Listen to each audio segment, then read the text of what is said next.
India's market news headquarters. Cutting-edge analysis. Influential insights. Market-moving intelligence. Broadcasting live from the CNBC-TV18 Motilal Oswal studios in Mumbai.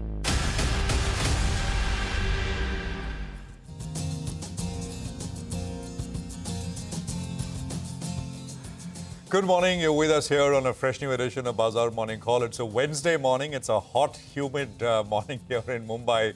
What can I say? It's been like that for at least a few weeks now. We are coming to you from the CNBC-TV18 Motilal Oswal studios. Markets also, looking a little, what can I say? A little slippery, right? Not sure about the direction. At least maybe sort of building in some caution as we head 8 days out into those June 4th election results. I'm Prashant. With me, my colleagues Sonia and Nigel. Guys, good morning. Hi, good morning. I think everyone's waiting for the monsoons now, right? IMD is predicting from the 31st, so won't have to wait too long. But I think in the market as well, some stability has returned, so which is a great thing for the bulls. Let's see how it goes from here. Well, that's right. And Prashant, I think you were doing the countdown, right? What, 8 sessions to go? I think 8. Yeah, I heard you say 9 yesterday, so I guess it's 8 to go, and then we get direction from there on. Absolutely. And 4th of June is when you get the results. 1st June, you'll get opinion polls, but that's exit polls. That's only Saturday evening. And the exit polls sometimes, if they're really one way, Monday is going to be pretty big. And then, of course, but the real reaction is only going to come on the 4th. Let's just quickly rewind the clock back and tell you what you need to know as we begin another session. So markets in a bit of a wait-and-watch mode ahead of the election result. Now, the direction is up, and we said this yesterday as well. The market kind of, at least according to me, unexpectedly was very, very weak. Then we had a 150-odd point pullback from the day's lowest point. It was up and about, and then there was a sell-off towards the end. So waxing and waning, but not really going anywhere in a very forceful kind of a way. I'll come back to levels, etc. Overnight, we've had a decent session once again. So the S&P is up 0.25%. The Nasdaq is up about 0.25% as well. You have other markets, the rates and the dollar market both ended absolutely flattish. So the 10-year yield has been, has been basically up and down 4 to 5 basis points. Last night, it lost about 3 basis points, but we're still very much around that 4.5% levels. Dollar index at about 104.64 is where that left off. Oil prices came off about 1.5%, and they're now back around the $82.50 per barrel mark. So again, not very much on rates, dollar or oil, all kind of holding, not selling off, not moving up in any substantial way.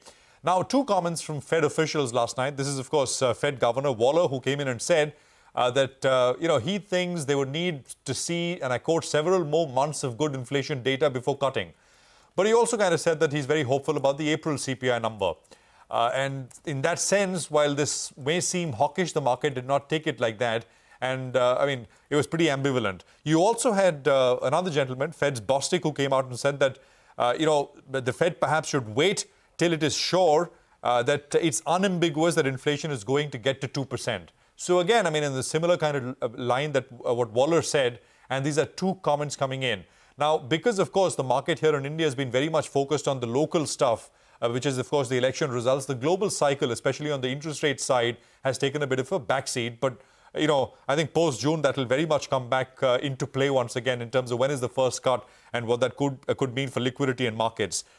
In terms of the big event this week, it's NVIDIA results. It's, of course, it's outsized the gains for NVIDIA, and that's why it's become in a way, larger than life. It is larger than life. It's a couple of $1 trillion in market capitalizations now. So the numbers, perhaps a bellwether for that entire sector, for everything AI and AI adjacent. Just to sort of circle back and tie in the levels here, the Nifty, as I said, is broken out. It kind of got past the 61.8, and the line of sight to a new high is very much there. But as yesterday's session showed, perhaps it's being a little cautious, building a little bit of caution, abundant caution, till you actually get those results. So, to traverse from here to the all-time high, you look at one more level, which is 22,586. So there is 38.50, 61.8, and then 78.6 retracement. And that level comes in at 22,586. Guess what? Yesterday's high was almost exactly at that 78.6% retracement. So, a minor kind of level to take out before we get to all-time highs. The all-time high is about, of course, 22,800 or so. I'm not saying it happens immediately, but the line of sight is there.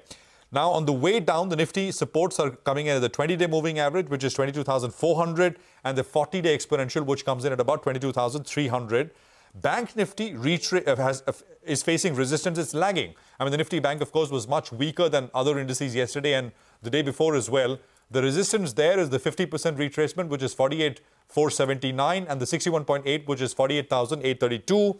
And the Nifty Bank should not break the recent lows if it's got to go anywhere on the upside. The GIFT Nifty will come up on your screens. It's not very much changed, dramatically changed as compared to where we were same time and when we were reading out the cues. The GIFT Nifty is once again indicating a 30-odd point higher start. Sonia. So, you know, the one thing that I've noticed in the last couple of days is that some sort of stability has returned back to the market, right? After all that volatility in the last 15, 20 days, the last week or so has provided some stability, which I think the bulls will like. So for now, things are stable. In fact, the Nifty has been very resilient around the 22,500 mark. Now, if you map the last 1 week, right, from the lows of 21,950 that we hit on the 9th of May, the Nifty is now up almost 600 points. So we've put in some amount of work on the upside and the dips have definitely gotten bought. But what happens from here? See, volatility has also fallen, which is a good thing. The India VIX is now down almost about 9% in the past 5 days. And that's always good in terms of, you know, stability in this market. We've had good global cues so far, fresh record highs for both the S&P 500 and the Nasdaq. As we've been telling you, later today, we will get earnings from Nvidia and all eyes will be on that. But the rally in Nvidia has already happened, a large chunk of it. So in that context, perhaps a lot of the good news is in the price. At least that's what a lot of experts believe. For our own markets, right, I'm watching on for a couple of smaller stocks in focus. This whole, you know, water management, waste management industry is picking up quite a bit. Viatec Wabag is one company that is in focus in the water business. So you have a guidance that has come out from that company where they're talking about 15 to 20% compounded growth rate over the next 3 to 5 years. So definitely that will be one stock in focus today and over the next couple of days perhaps. Apollo Tyres, we all know that there is this big deal coming where Warburg Pincus is looking to sell its stake in Apollo Tyres. That's what sources are telling CNBC-TV18. So that's another stock in focus. BHEL, the earnings actually missed street estimates. So keep an eye out on some of these names. And Metropolis, I'm watching that. Amira Shah, the MD of the company, has decided to step down from her position as MD. And now she'll move to becoming executive chairperson. That may not go down too well because she's been at the helm for so long. So maybe some trepidation over there is what we can expect. So a lot of small stocks in focus today. But otherwise for the market, the going has been good, slow and steady. We've been climbing. Let's see if we can build on more gains. Well, in Nvidia's numbers that you spoke about, Sonia, that's going to be the big, talking point later in the day because the stock is up 90% in this year. In the last 1 year, it's up 205%. So that's about the US markets. Let's talk about the Indian markets, though, and what the FIs did in yesterday's trading session. A bit of a rarity of sorts because they added more long positions in comparison to short positions. In fact, the longs added were close to 20,000 contracts and they covered more than 10,000 short contracts, which brings down the short percentage to around 68%. And in absolute terms, the short positioning, which was at around 2.5 lakh contracts, that's come down to around 2.1 lakh contracts. So on a like-to-like basis, if we're comparing it with the old lot size, then this 2.1 lakh contracts will be a little lower than the 100,000 net short contracts on the FIs. So they're net short, but it's come down a little bit from the recent top. What about the options data? Two strikes are quite active, 22,600 call, 22,400 put. Both of them come up for you on the screen. And you just plug in the premiums. This contract, remember, expires tomorrow. And you get a broad 350 point range. 22,325 on the downside, 22,650 on the upside. That's the range you're looking at. And reference points on the downside are closer to around 22,300 because of the 20 as well as the 50 DMA out there. For me, the big mover today is going to be the Nifty Bank, if it chooses to move, that is. Yesterday, it was an underperformer. So that's a point to note. And it ended in the middle of the 50 as well as the 20 DMA.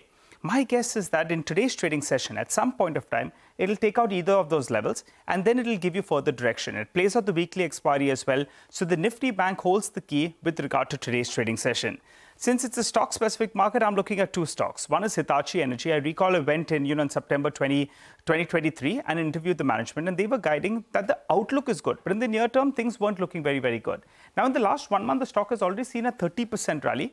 But in the last few sessions, from May 15th, I think so, the stock has come off close to around 10-12% odd. But these numbers are very good on the margin front. The margins are the highest you saw since Q1 FY20. So that's an important point to note. And they've already clocked the double-digit margin, which earlier they were guiding that at the end of FY25 will come about. So they have, achieved that ahead of targets, which is good news. That's one stock. The other one I'll be looking at is Laurus Laboratories.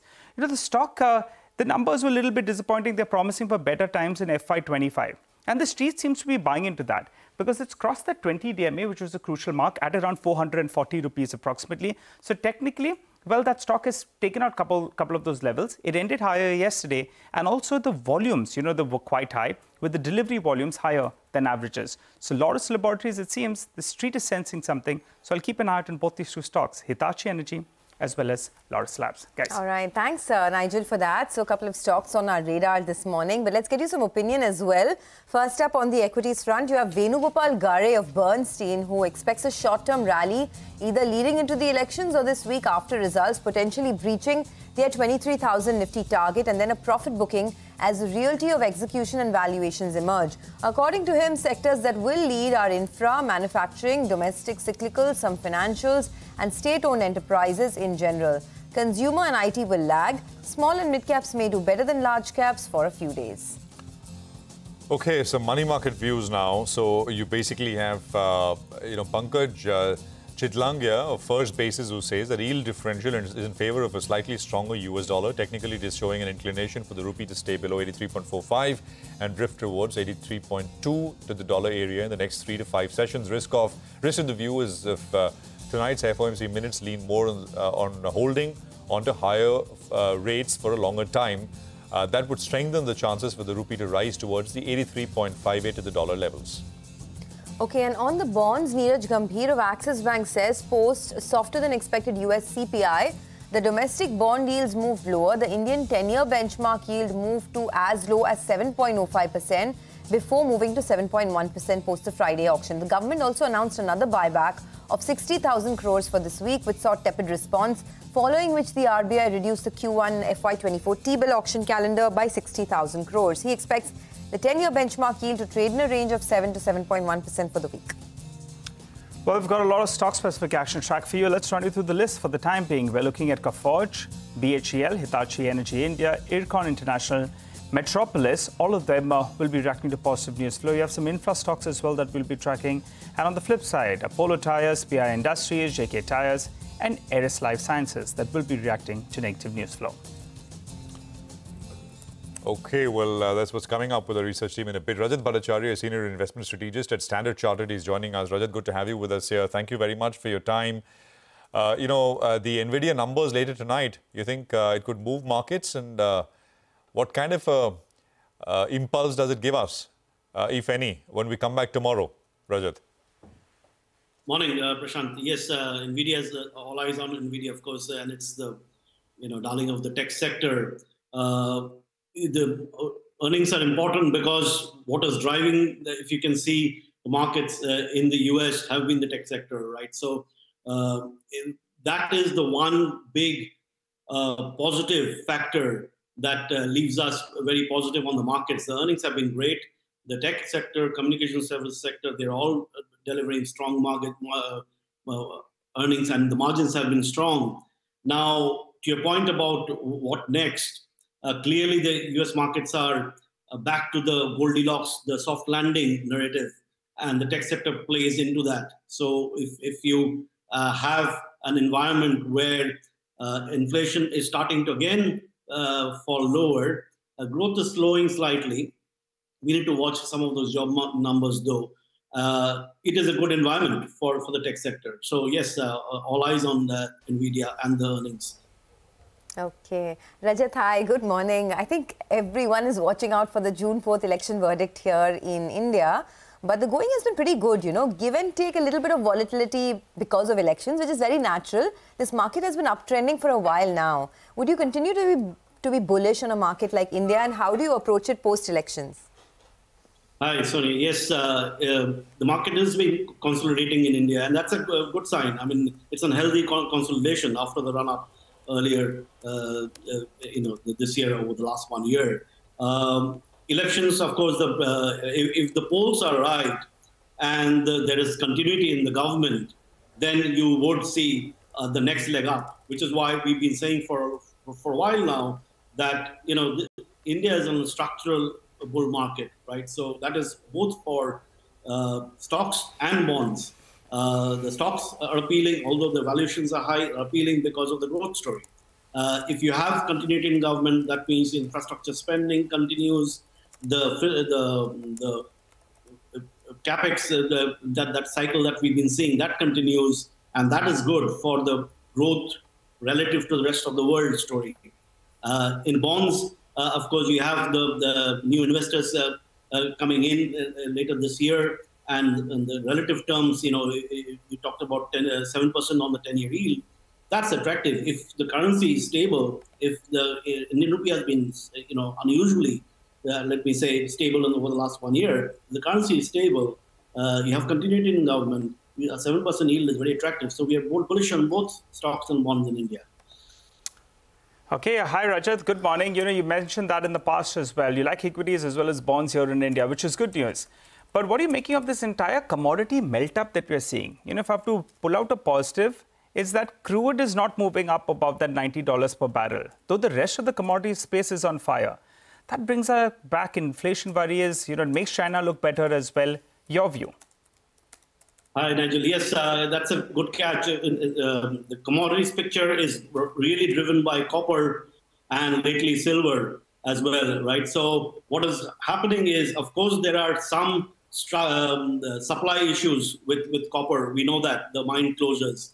But there is this element of China demand that is coming up. One was that the China, the recovery story that started earlier this year, that is picking up. The manufacturing is picking up. But we also see flows. There is a whole lot of China flows coming into the commodities market. We can see that also in terms of the Hang Seng or the HSCI in Hong Kong. The China investors are investing in US dollar denominated assets or in Hong Kong dollar denominated assets, which is linked to the US dollar. And what that means is that there's a big demand for these dollar denominated assets from China itself. So that's the differentiator. You mentioned crude oil, that hasn't done well, but copper, gold for that matter, or silver, all the dollar denominated assets are getting this China bid. Okay, Rajat, we'll let you go on that note. Thank you so much for joining in and speaking to CNBC TV18. Well, that's the word coming in on the global markets. All eyes are going to be on NVIDIA, of course, and there's a big commodity melt-up that's taking place. Let's see how that takes shape and form. Let's slip into a quick break. On the other side, plenty of stocks to talk about with our entire research team. Don't go anywhere.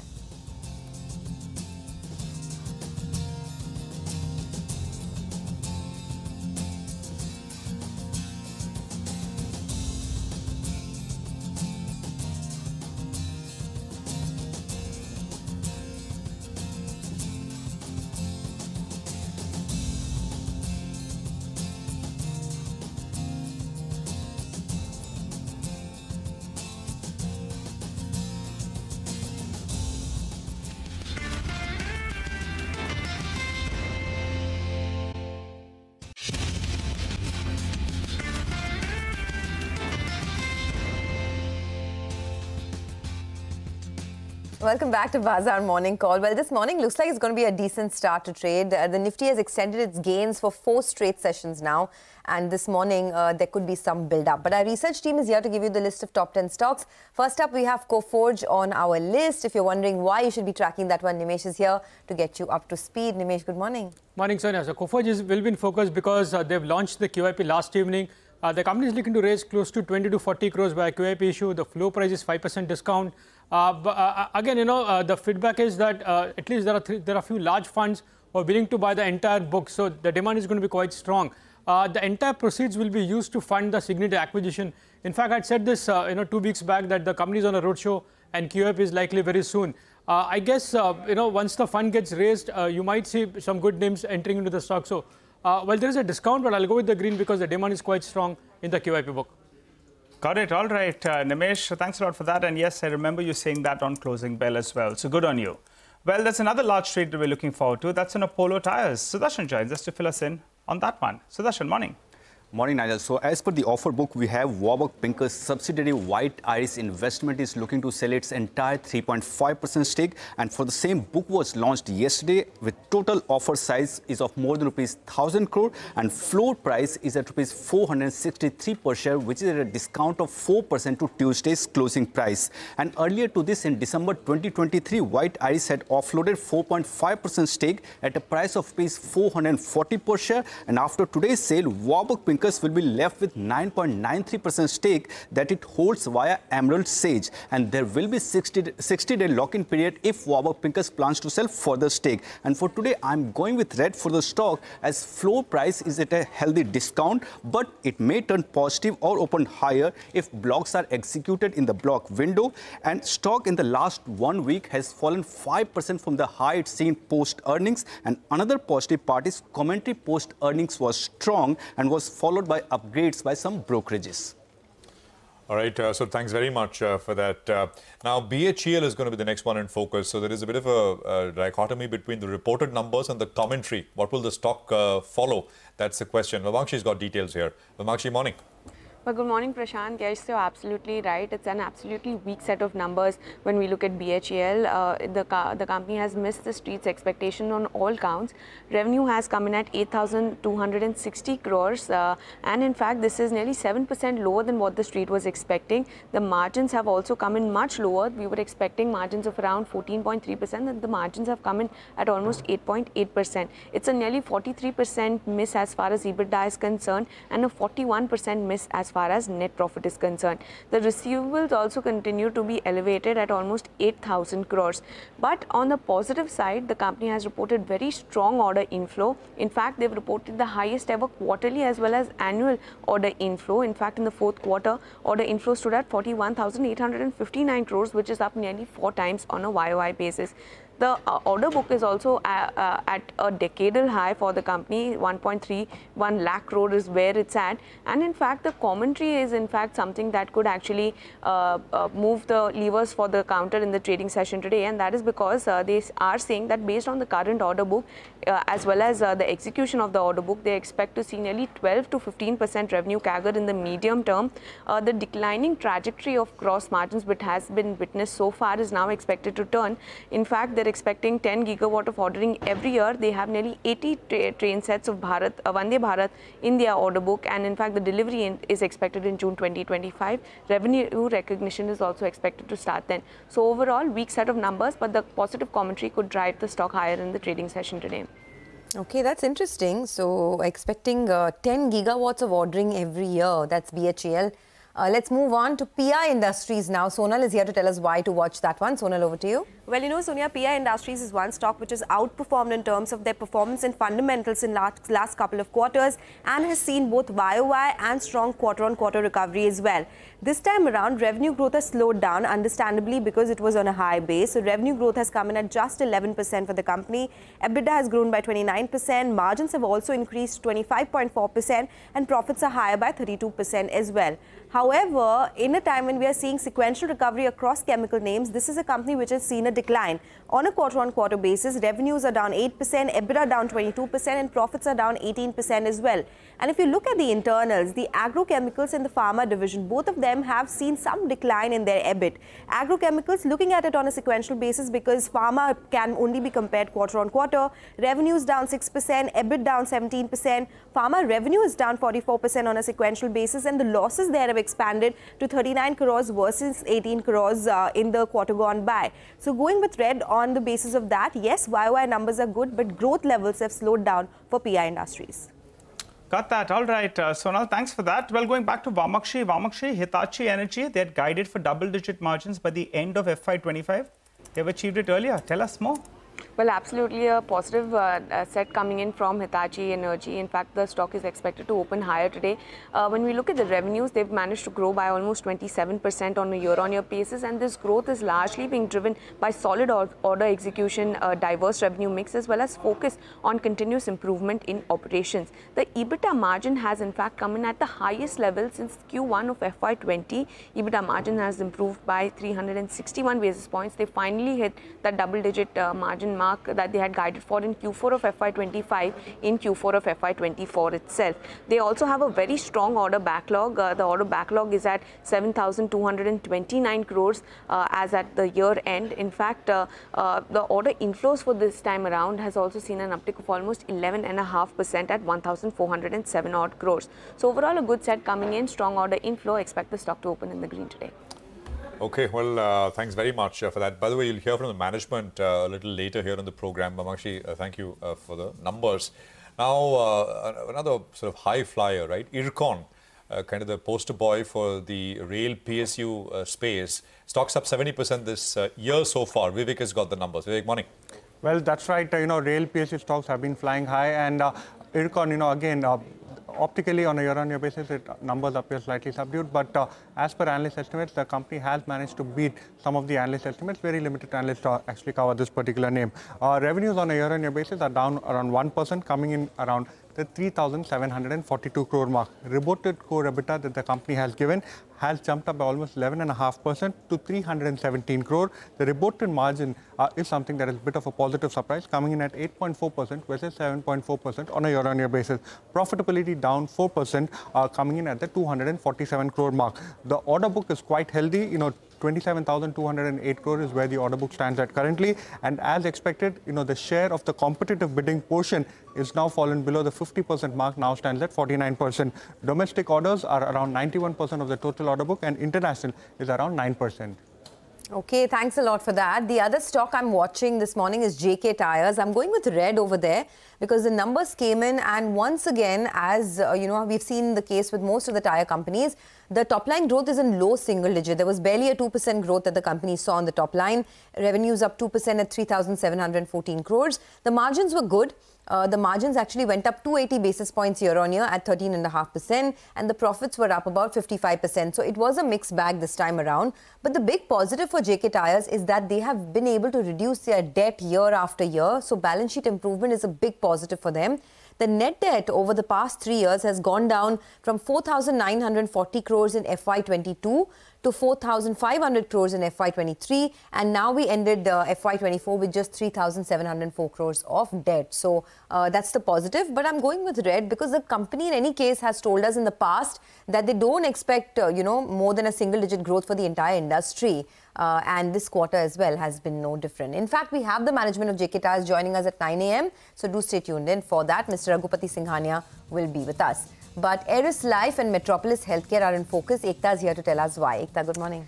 Well, yes, both on numbers. So I expect Metropolis actually to be in the green based on its operational numbers. But remember that there is news of Ameera Shah stepping down as MD. I'll get to that in just a bit. But first, the numbers. Revenue up 16% on a year-on-year basis. Street was estimating 10% growth. Margins 24.2% versus estimates of 23%. And a profit of around 36 odd crores, which was estimates of versus estimates of 38 odd crores. Q1Q also, there was a margin improvement which came through. Core business revenue was up 15%. Core business volumes were up 7%. True Health Wellness, which is basically their preventive testing, was up 22%. Specialized tests was up 17%. And B2C revenue growth in the city of Mumbai was up 20%. Ameera Shah has stepped down as Metropolis MD. She's going to become executive chairperson and whole-time director. That's probably going to weigh a little bit on the stock. Call is at 9 a.m., so it's going to also be reacting to commentary from the management. Well, Eris Life, I expect the stock to probably be in the red on account of margin pressure. Revenue was up 37%, margins 27 versus 29%. Q1Q as well, margins were at 27 versus 36%. So I expect the stock to be under pressure on account of the margins. All right, Ekta, thanks very much for that.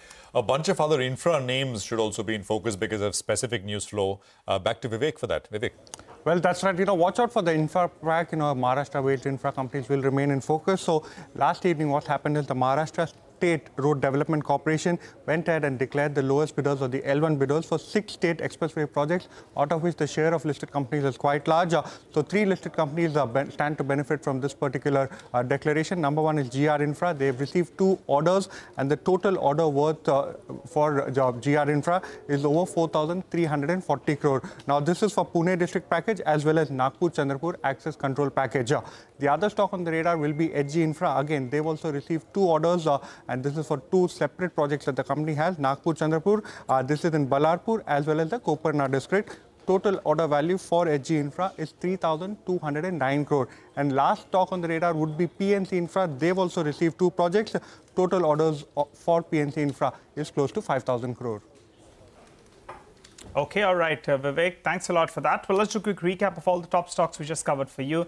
The ones with positive news flow: Coforge, BHEL, Hitachi Energy India, Ircon International, Metropolis, and infrastructure companies. Well, a few stocks will be reacting to negative news flow. We have Apollo Tyres, PI Industries, JK Tyres, and Eris Life Sciences.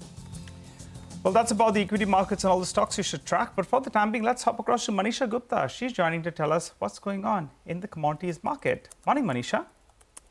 Morning, Nigel. Thank you for that. Well, barring crude oil prices, which have slipped on the back of weak demand from China and unexpected buildup in the U.S. inventory, almost everything in commodities seems to be doing well in Asia markets yet again. You have copper prices trading near those record highs.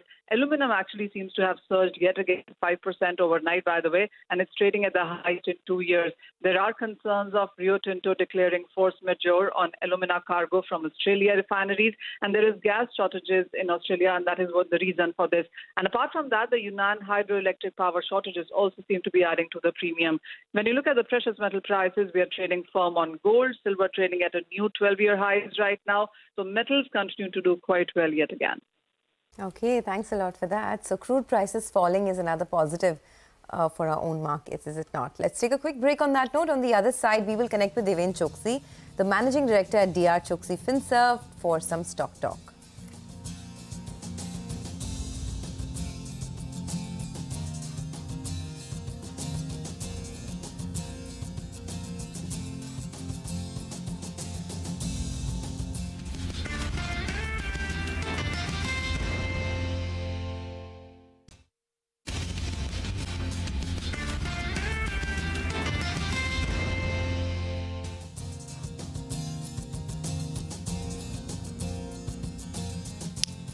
Welcome back. You're tuned into Bazaar Morning Call here on CNBC-TV18. Well, we listed down the stocks. Let's get some fundamental analysis going. Deven Choksi, Managing Director at DR Choksi FinServ, joins us on the show. Hi, Deven. Good morning and good to see you, Ben. Well, BHEL, the stock has seen a big run. The numbers for the past quarter, maybe a little bit mixed, more on the disappointing end. But the commentary is very positive. What do? Focus on the numbers or focus on the commentary and say this one's going to turn around? It's already rallied a fair bit. Hi, Nigel. Good morning. Well, I think that is the case with most of the PSU stocks, where I think the past numbers haven't been very convincing, and I think the future commentary and the promises are quite many.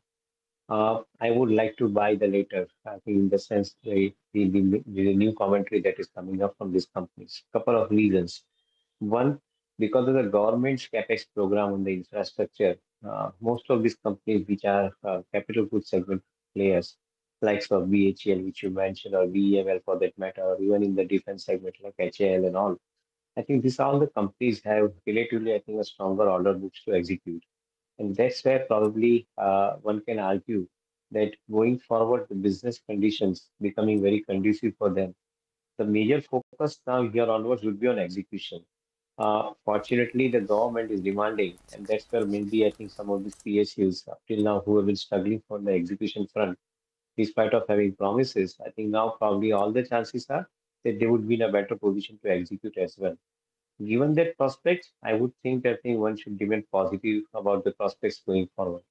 Whether one would like to chase the momentum at this point of time or wait, I think that's $1 million question. I don't think that we have an answer to that. Currently, the momentum continues in the market, and I think one who has already invested will stay invested. One wants to add new, maybe I think would wait for the correction in the price and then add it further into the portfolio. Okay. I wanted your thoughts, Devin, on VA Tech Babak, because this whole water treatment space is doing so well. I mean, the stock is already up about 65% in the last 6 months, and the company is now guiding for a 15 to 20% compounded growth over the next 5 years. Is this a stock that still merits a buy at this price? Yeah, Sonia, good morning. Well, I guess I think a 21-22 price earning ratio is not so expensive as on one side. And at the same time, I think as you rightly mentioned, I think the compounding story continues with around 18 to 20% kind of a growth rate being targeted. This business being largely extremely project driven, wherein I think your timeline to deliver is certainly dependent on, I think, the kind of complexity of the projects.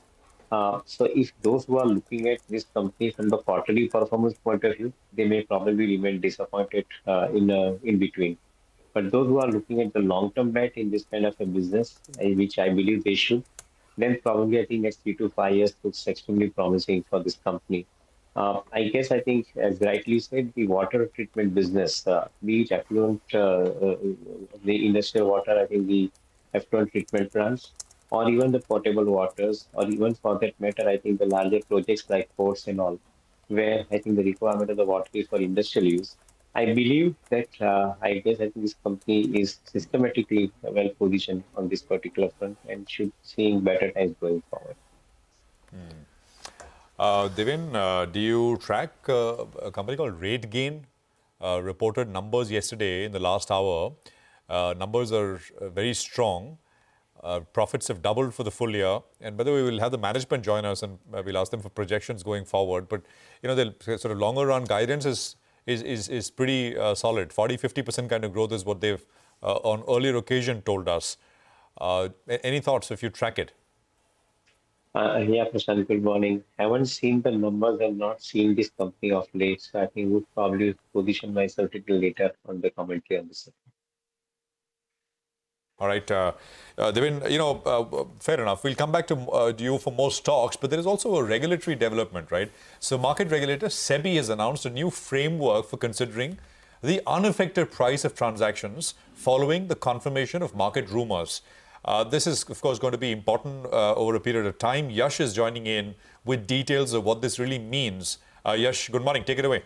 Good morning, Prashant. So let me first read out very quickly what market regulator has, spelled out in its circular.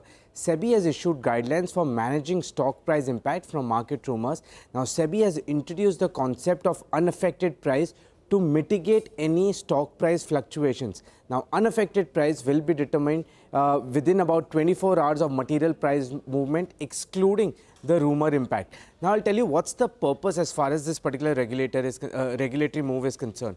This is to exclude any price disruption caused by rumors while arriving at a price for any sort of corporate action like an acquisition in terms of a QIB, OFS or whatever. The second thing is, what does the regulator say in terms of how this will be implemented? Now, the regulations currently require any company to clear their stand on any market rumor within 24 hours of that market rumor really getting reported.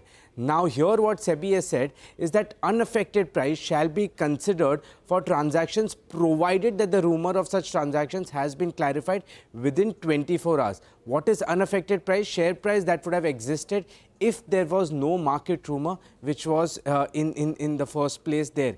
How would unaffected price be calculated? Calculation of adjusted volume weighted average price will be considered to arrive at an unaffected price. Daily weighted average price from the day of that material rumor coming out in the market to the end of the trading day of the next day will be excluded from the daily average weighted average price to arrive at an unaffected price. Now, this unaffected price will only be considered in case the company has clarified on that market rumor, and this unaffected price will be used when it comes to arriving at any valuations for any kind of acquisition. This framework will be applicable on 100 listed companies starting June 1st and 250 companies, that is an addition of 150 companies from December 1st. Okay, Yash, thanks a lot for that. So, SEBI issuing guidelines to tackle market rumors and the impact that it would have. on traders, investors, etc. But let's do one thing. Let's talk about Galaxy Surfactants now. For Q4, their EBITDA declined. Margins also contracted because of higher operating expenses, although the other income aided profits this time around. K. Natarajan, the Executive Director and Chief Operating Officer at Galaxy Surfactants, is with us to talk about that. Mr. Natarajan, good morning and thank you for being with us on the channel this morning. I want to just understand, your EBITDA actually declined quarter on quarter if you exclude other income. So there's definitely pressure that you're facing on the operational front. Can you tell us a little bit about that? What is the reason for that? And do you think it can get worse before it gets better on the operational front? So it's essentially an impact of what we've been talking since the last 3 quarters is in terms of US and Europe coming back with regard to our specialty ingredients. We have seen some green shoots from beginning of Q4. We would expect that to continue, that momentum. And also the impact of the volumes on the Egypt business because of the Red Sea issue and the rerouting of various ships and impacting the supply chain. So we do see things going ahead, being improving and turning around. We're looking at a volume growth of 6 to 8% and EBITDA moving up into the 20,500 to 21,500 per metric ton band. So volume growth of 6 to 8% for FY25 is what you're looking at, and yes, EBITDA per MT will be 20,500. That's the range. 21,500, yeah. Okay. Can you tell me, you said that you're seeing some green shoots in US and Europe. Can you just elaborate a little bit more on that, not just in Europe, but Middle East, Africa? What are the demand trends? Because that entire pocket was impacted because of geopolitical tensions, etc. When you say you're seeing green shoots, what kind of recovery are we looking at? Is it single digit? Are you looking at double digits this year? Last quarter, in Q4, we had a specialty business registering a healthy volume growth of close to 14%. And that was because US, the destocking actually cycle probably ended by the last calendar quarter of 23. And that enabled us to get back our specialty volumes on track. Europe also is improving in terms of the inflation pressures coming down. And we do see the demand for special ingredients making a comeback. And we expect this momentum to continue, but save for any additional geopolitical situations emerging which are not in favor. With regard to the Africa, Middle East, Turkey volumes, we do see the demand environment is not critically impacted. But then what is important is in terms of how do we reach material on time and how do we get our incoming raw materials on time, given that the transit times have elongated. The system has adjusted to longer transit times, but we need to have the relief in terms of no additional geopolitical tensions flaring. Right. Just a quick word, Mr. Natarajan. Morning. Morning. The specialty surfactants is what really did well, right? That is the higher margin business for you as compared to the performance segment. So it could, if that really comes back, as you're saying, US destocking, etc., is kind of behind the cycle, perhaps is getting over. Could that provide some upside to margins? It's a low volume but higher margin business. So could you give us some sense? Yeah, surely it does provide us the ability to enhance our EBITDA in absolute terms and EBITDA per metric ton. But with regard to Q4, although specialty ingredients business increased by 14%, the mix in the specialty ingredients also is important, because what I started is the special ingredients that go majorly into the masstige and masstige products, which is a segment between mass and prestige. We do see the high-end premium specialty products which go into the prestige segment making a comeback, which will then start yielding results in the coming financial year. Plus also with regard to the last quarter, we also had higher expenses because of loss of operating leverage because of volumes in Egypt got impacted since the supply chain issue due to Red Sea blockade. And also with regard to higher freight rates that went up, and obviously we had some lag in terms of by the time we could pass it on to customers. Now those all have got settled down, so from here on we would see better numbers. Okay, all right. Mr. Natarajan, hi, good morning and welcome to the show. Give us a couple of basic numbers, exports and domestic. What is the current split? We're about roughly about 40-60, 40 in India, 60 exports. Got it. And you expect it to maintain at these levels? Oh, yeah, we do. Probably in the 60-40. Yeah, correct. All right. And specialty care and performance products, what is the split currently? That's about 38 to 62%. 38% specialty, 62% performance of items. And you gradually see specialty take a larger chunk, say go towards 50%, or do you expect it to hover in this range because both segments are growing? Yeah, both the segments are growing. This will essentially be always in this 65-35, 60-40 range. But what is going to be important is in terms of the composition of the specialty ingredients as to how we are able to get more and more share of the higher end specialty ingredients that go into prestige segment. Okay, since you said 60% is exports, freight costs have gone up and there are various disruptions. When you're giving us this guidance of 20,500 to 21,500, it's taking into account the higher freight cost. And have you seen any disruptions to your exports? The disruptions are the season. It's a question of when the disruptions happened in November when the Red Sea blockade happened. The system couldn't adjust almost till January because all the shipping lines were rerouting. The transit times have enhanced, so now the entire supply chain has got adjusted to this elongated transit times. Availability of containers and space on vessels is something that's a challenge, but we are able to manage that. We don't see that being an issue moving forward. Okay, if it continues at the same pace, we have found a way to manage it. Okay. Can you tell us exactly how much have freight rates gone up in the last, say, 6 to 12 months? And will that impact your EBITDA margins or your EBITDA per MT? Because you've said you'll be in this range of 20,500 to 21,500. But if freight rates continue to stay elevated, would that hit? And how much have they gone up by? Freight rates, it depends on the sectors that we're talking about. So if you look at something that is from Asia Pacific into the Middle East, they have gone up, they have almost gone up by 60 to 80%.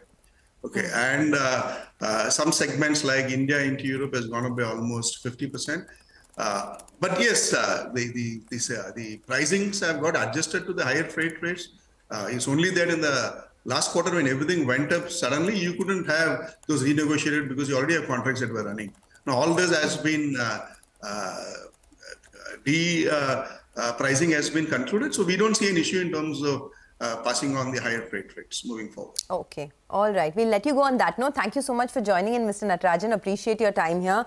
That's Galaxy Surfactants. They're seeing some green shoots in terms of demand in both US and Europe. And they have a volume growth guidance of 6 to 8% for FY25. But let's move on now and talk about the markets. There's some amount of stability that has returned to the markets over the last couple of days.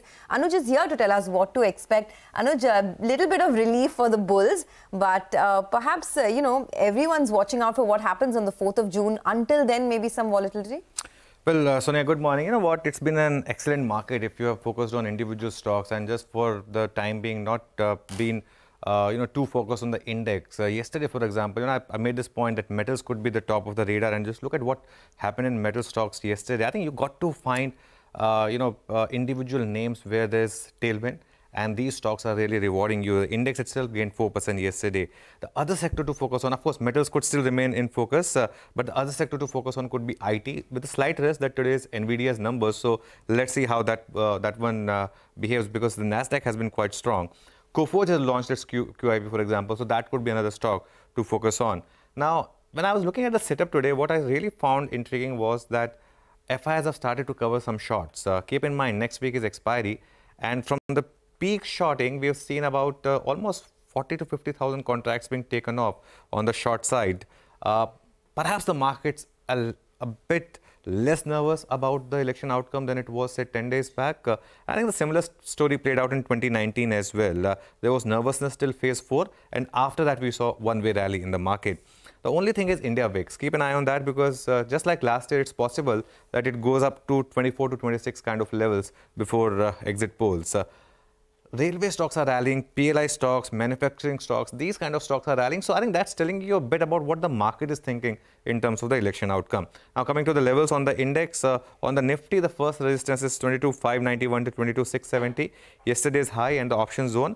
And the bigger resistance is 22,750 to 22,800, which is your all-time high is. Support comes in at 22,375 to 22,425. Yesterday's low and also the option zone. And then the bigger support is, again, the 50 and 20-day exponential moving average of 22,270 to 22,360. Bank Nifty, its weekly options expiry today. The options range is 47,808 to 48,181. My base case is we stay in this range. If you see a breakdown or breakout of this range, then perhaps there could be a bigger move. As always, I leave you with the quote of the day. And this one's good to start your day. Either you run the day or the day runs you. So that could be a good mantra. All right, nice one. Anuj, thanks very much for that. Well, that's the setup and absolutely makes sense, right? Find something in terms of single stocks or a theme or a sector. Because there is enough happening. The market's very vibrant, even though the index is not really has not really gone anywhere. We'll take a break. Kush Bora and Sudarshan Sukhani will be with us with some technical trades on the other side. Stay tuned.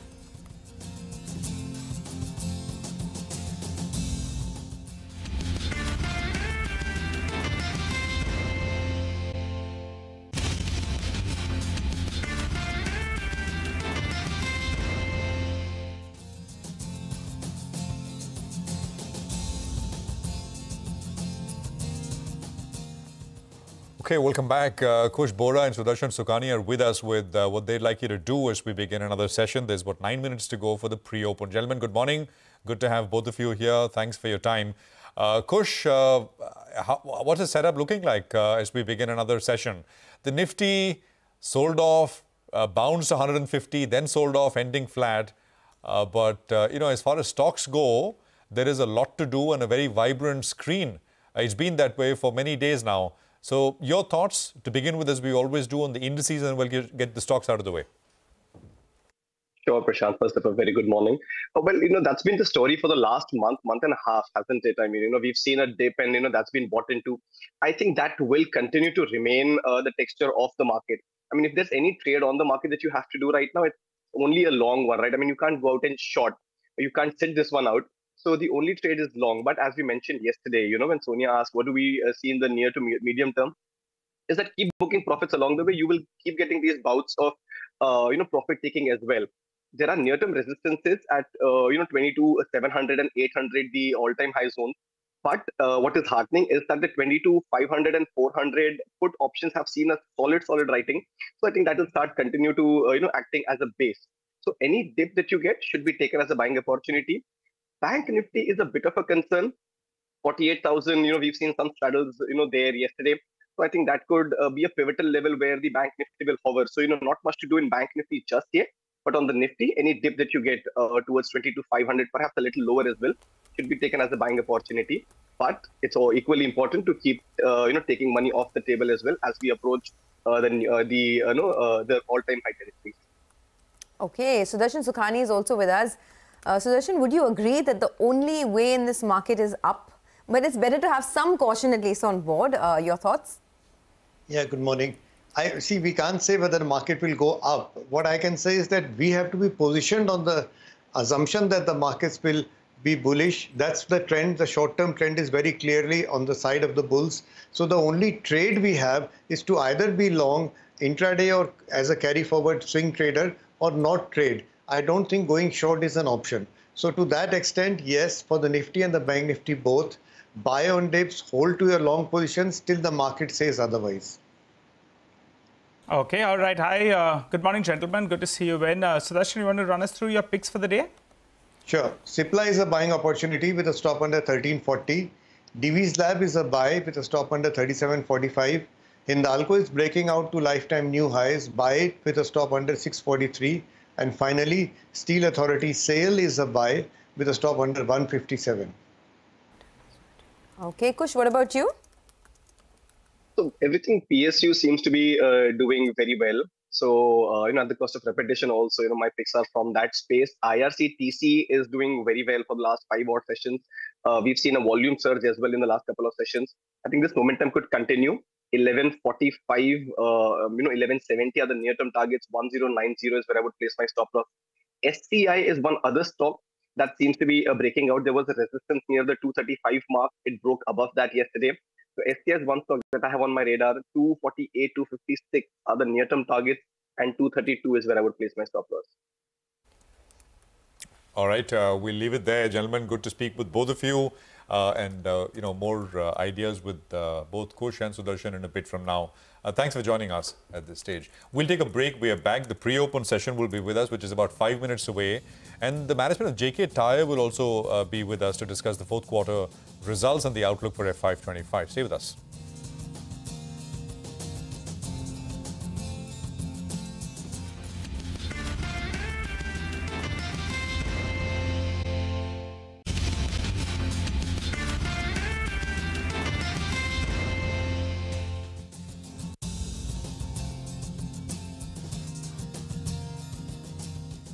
Okay, we have just a couple of minutes before the pre-opening rates kick in. Rajesh Palvia, the Vice President Technical and Derivative Research at Axis Securities, is joining in.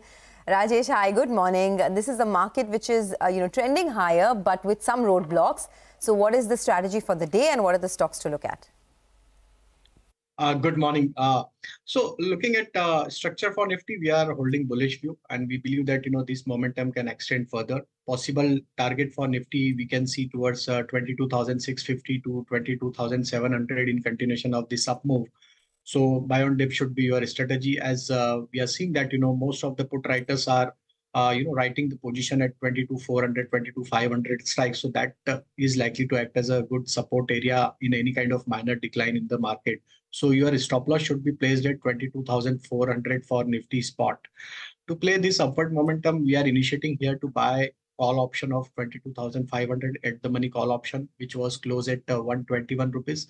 We are projecting target for this call option towards 170 to 180. Keep your stop loss at 95 rupees. For Bank Nifty, 48,000 is the important level, and almost we are holding this level since last couple of trading session. If he continues to hold above 48,000 level, then there is a possible up move we can see towards 48,200. That's the important level to watch for. If we able to take out above 48,200 level, then possible short covering action may trigger in the market, and Bank Nifty can also scale up to the level of 48,600. So here also for Bank Nifty, we are holding bullish view until we are not slip below to 47,700. That's the important level on the downside for Bank Nifty. On the stocks fronts, we believe that pharma space can be looked at current level, and possible up move we can see in most of the pharma stocks. So we are giving here buy all on the Lupin. Lupin is looking promising. The way stock is now approaching to its multiple supply zone, stock has shown long built up in previous day. So we expect that Lupin may exhibit good amount of rally towards 1730, 1740. So Lupin is buy with stop loss of 1685. Coal India is also looking promising. Stock is now approaching to its previous swing high, which was formed in month of Feb. So looking at the overall structure for Coal India, PSU stocks are doing good. Coal India, one can buy with the for upside target of 505 to 510 with stop loss of 482. And the third stock is from the automobile space, that is Ashok Leyland. Stock is enjoying its all-time high trajectory. The way the long built-up is there, series on series, we believe that towards the end of this expiry, Ashok Leyland can also contribute to upward momentum, and possible upside we can see towards 224 to 225. Ashok Leyland is buy with stop loss of 207. Okay, thanks a lot for that. Appreciate your time here. Let's do one thing. Let's focus on JK Tyres now. Q4 was a decent quarter for them. They saw a good growth in profits, healthy margin expansion, but the top line growth was in low single digits. So that was a problem. But the important part also is that their balance sheet has improved quite a bit. Net debt has declined substantially over the past couple of years. Raghupati Singhania, the Chairman and Managing Director at JK Tyres and Industries, joins us now. Mr. Singhania, thank you so much for joining in. It was a decent end to the year, but the problem still is that top line growth continues to be in low single digits. What is the expectation for FY25? What is the growth that you think the industry and JK Tyres can eke out? Look, the business is on a good keel at the moment, and the tire industry is looking up. Demand, if anything, is going to improve in the coming year. Therefore, we are looking at a bright 2025. 2024 was an excellent year for us. We had record sales, record margins, and so on. And we are looking, going forward, we're looking at a good traction in the year. The tire industry is expected to grow about 6 to 8% across the board. And so is the vehicle industry going to, particularly the passenger car, 6 to 8%. So that should give us a good traction. The truck industry, of course, is a little flattish and will be a little flat during the year. It may have quarter to quarter up and down, but in the end of the year, it will land up more or less flat. The OEM I'm talking. I'm not, replacement market is different story. Replacement market is moving all right.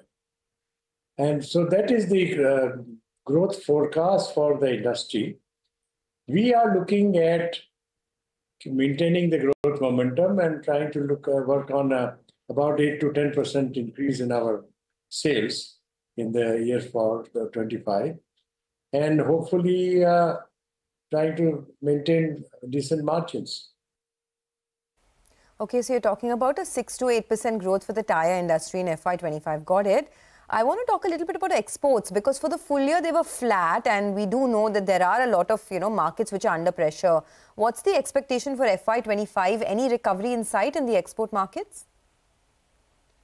Indeed, very much so.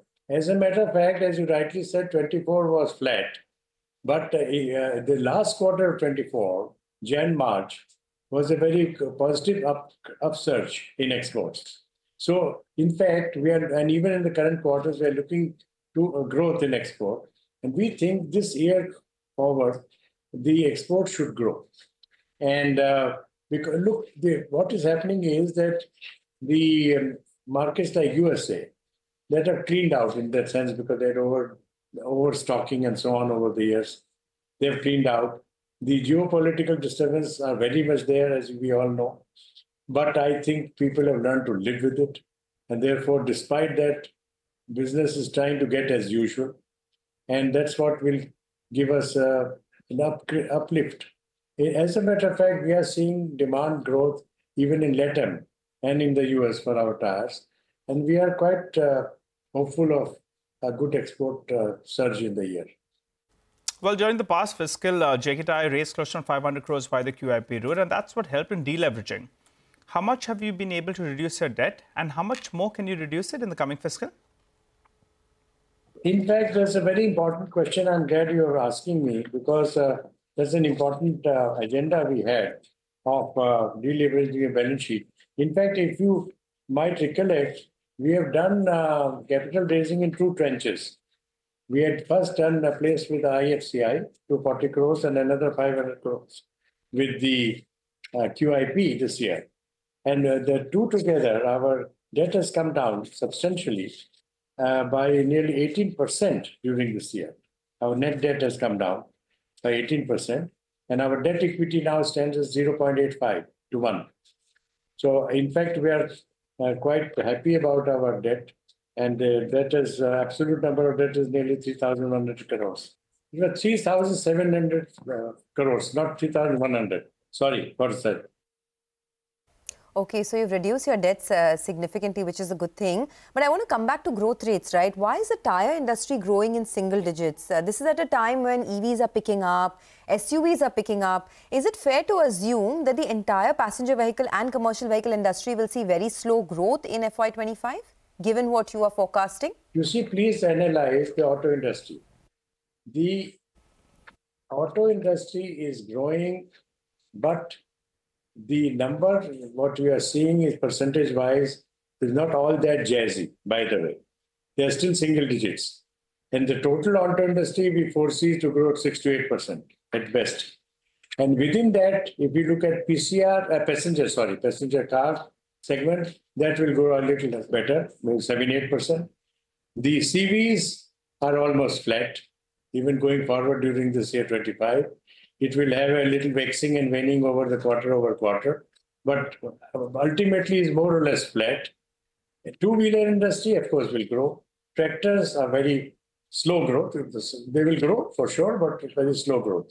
So therefore, that explains. And secondly, please appreciate that the vehicle industry is but a component of the total tire demand, because it is the OEM which is directly leading to the vehicle production. The rest is derived demand that is in the replacement market. So if in the bigger picture, holistic picture, I gave you the figure of 6 to 8% of tire industry growth. All right, Mr. Singhania, let's talk about both your subsidiaries then. The Cavendish as well as the Mexican subsidiary, which is Tornel. How are the subsidiaries doing? Is there any kind of recovery, particularly in Tornel, after the slowdown that we saw last year? Yes, indeed. Firstly, let me address the Tornel first.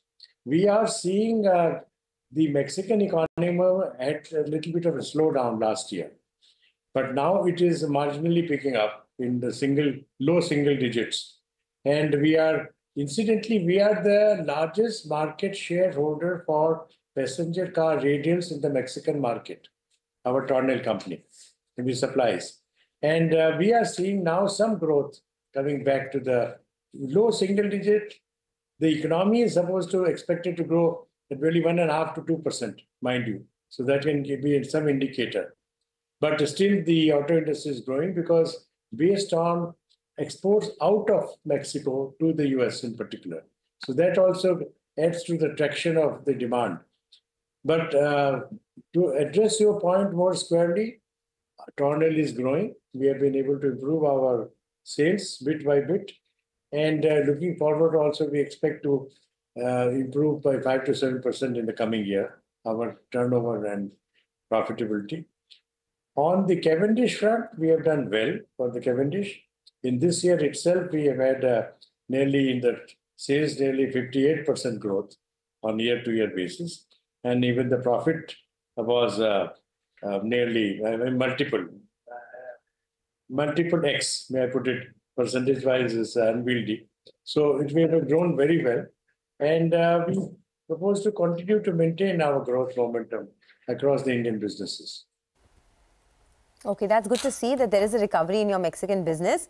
Two questions on margins, Mr. Singhania. One, will you be able to sustain your margins at 14.1% exit margins of FY24? And two, will you be able to pass on the higher raw material prices, both rubber and crude, to the consumers? Yes and no.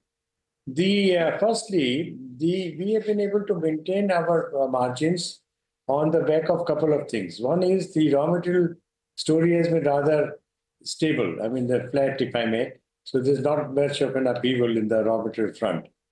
On the other hand, we as a company focused more on premiumization of our product range. With the result, our realizations per tire or per ton improved, relatively higher than many.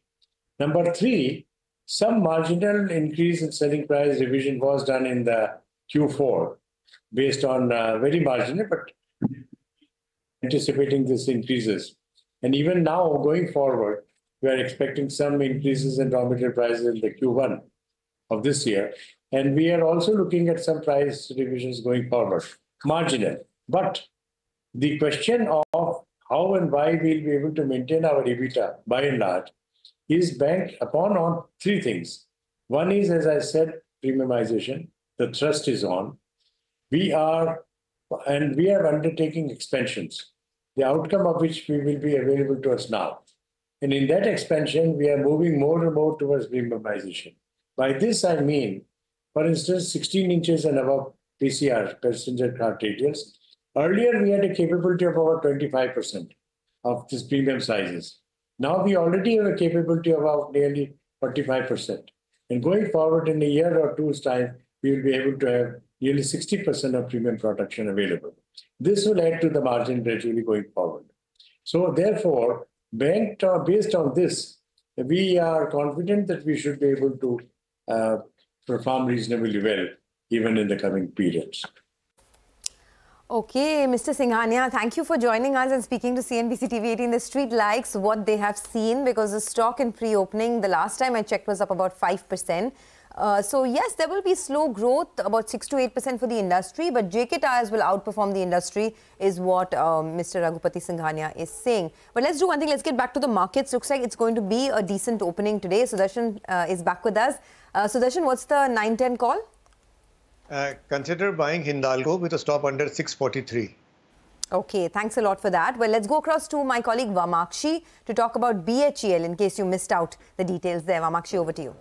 Well, absolutely. It's a weak set of numbers coming in from the company. It's a miss on all fronts. Revenue has come in nearly 7% lower at 8,260 odd crores.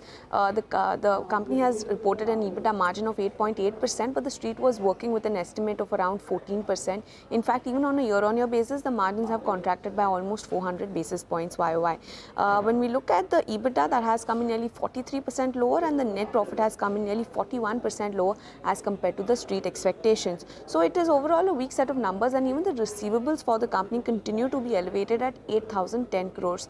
But it is the order book that is looking quite strong for the company. They've reported the highest ever quarterly as well as annual order book. In fact, their order booking is at the highest level in the past decade at almost 1.31 lakh crore. The commentary is also looking quite optimistic based on the current order book as well as the execution of the order book.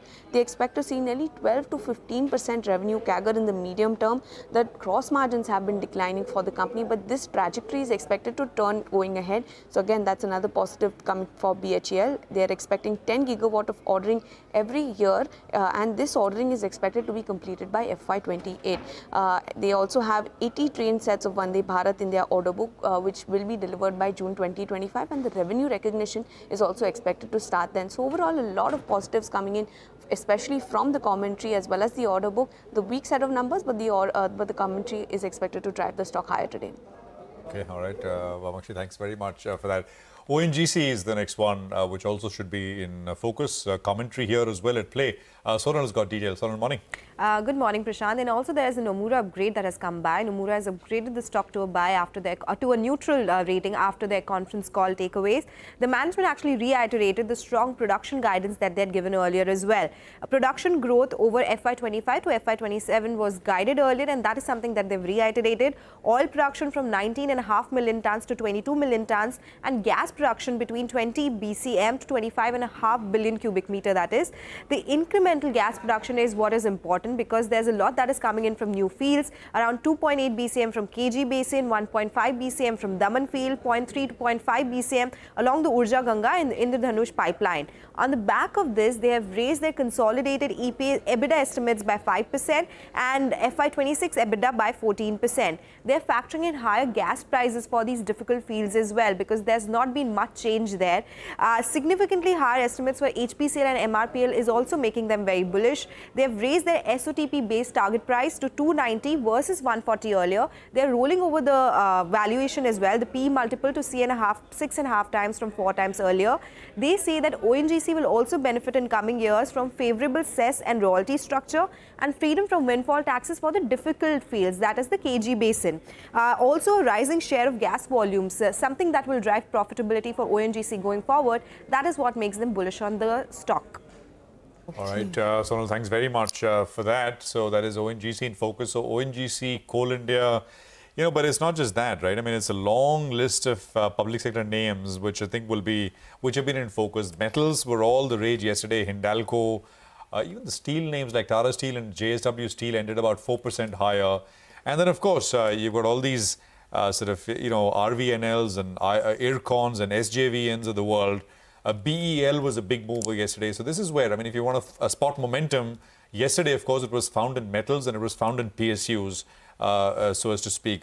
You know, RailTel was another big mover, Garden Reach, Hoodco, NHPC, and so on and so forth.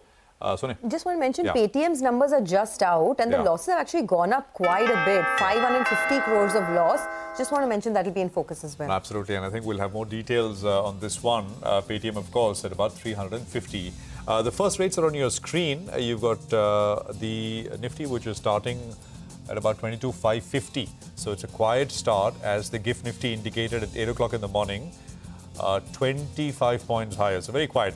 The Nifty Bank is, I think, lagging a little bit like it was yesterday, the day before, 20 points down there, 48,000, just about holding that level. The mid-cap index is up about 1/3%. I think they've got the small-cap index, which also is not doing very much, about 1/3% higher. It's been about stocks all the way, so let's take it to Sonia, who's got that list. Sonia. Well, thanks a lot for that. So it's a decent opening for the market, as you pointed out. So up almost about 25 odd points right now.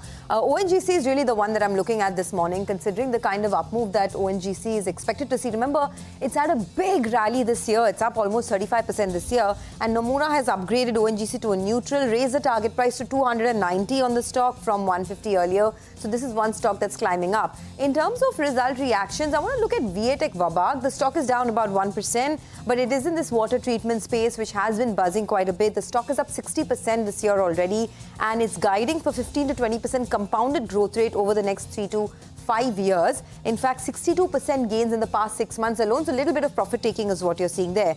Apollo Tyres is the other one. In pre-opening, it was up almost 4%. Sources indicating that Warburg Pincus will be selling its stake in Apollo Tyres, up 5% right now. So keep an eye out on this name. BHEL, the earnings missed estimates, but the commentary was strong. But the street is giving it a thumbs down. The stock is down almost about 5.5%. Metropolis, Amira Shah will be stepping down as a managing director, will become the executive chairperson. But the street likes the numbers. So Metropolis is up almost about 1.5% right now.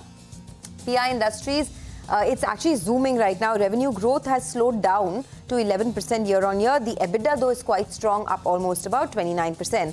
Hitachi Energy is the other one that I want to look at. The big moves coming in 6% higher. Strong earnings, revenue growth of 27%, solid order execution. So this is one stock that's looking pretty good this morning. JK Tyres, it has been a mixed bag, but the fact that the company, Dr. Raghupati Singhania, came out here and spoke to CNBC-TV18 saying that things are improving, especially on the export front, and they are looking to outperform the industry. The street likes that. 9.5% higher now on JK Tyres. The margin growth was also very strong, by the way. 280 basis points year-on-year growth in the margins at 13.5%. I'm also looking at two companies that will be reporting their numbers today. There's Sun Pharma and Nykaa. Sun Pharma is down about 0.5%. Nykaa will be reporting its numbers later in the day as well. And just a quick look at Paytm, because the numbers came out just a while back. Losses have piled up for Paytm. It has been going through problems of its own, but the stock is down about 0.5% right now. But for the market, not bad actually, after the kind of stability that we saw in the last couple of days. Nifty hanging on to 22,530. The advanced decline ratio is positive, which is a good thing, but lots of individual stocks in focus. Nigel, back to you. All right, thanks a lot for that, Sonia. Well, let's focus on a couple of big movers today. Hitachi Energy, well, yeah, that's the result of the day, actually. The stock is still holding with a gain of close to around 6%. So big move is what you're seeing out there. Hindustan Zinc, the stock has more than doubled, in the last 45 days or so. And we had highlighted this early in April when the stock was at around 330 rupees. So if you're enjoying the ride, good on you. But just one word of caution out there, that the free float in the market is less than 2%. So, you could get whipsawed on either which side. For the time being, it's on the upside. So if you're enjoying the ride, then good on you. But keep that word of caution in mind. Gulf Oil Lubricants, that's one of the top winners in today's trading session. The stock is up close to 7%, so keep an eye out on that one.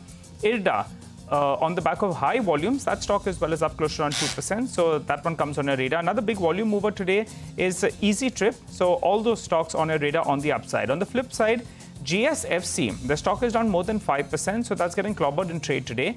Tilaknagar Industries, so that's another stock I think that's reacting to its number, so that one as well is getting smacked, down more than 5%. Maharashtra Seamless, well, we'll have the management in just a bit to talk to us about why the operational performance was weaker. Q3 was a high base, but that stock as well is down close to around 5%. And Global Health is the last one that's trading in the red. So quite a few of these names, moving in either which direction. Let's get a few of them up for you on the screen. Global Health as well as Maharashtra Seamless. We'll get the management in a few minutes from now. Prashant. Well, it's a kind of a holding pattern, right? And this is what we were talking about. So not really taking a big bet, being sort of building in a fair bit of caution right now. The PSU space continues to buzz, and we were talking about this right before open. So RVNL, the biggest volume-led gainers are all these names. RVNL is up 3.5%, NHPC is up 4%, IRDA is up 4%, SJVN is up 3%, RailTel is up 4%. This is the top volume-led gainers list across on the NSE. Oh boy, Hindustan Zinc, 20%. I think Nigel mentioned that 20% yesterday, 8% this morning. That is, if there ever was a definition of a supersonic rocket, that is it.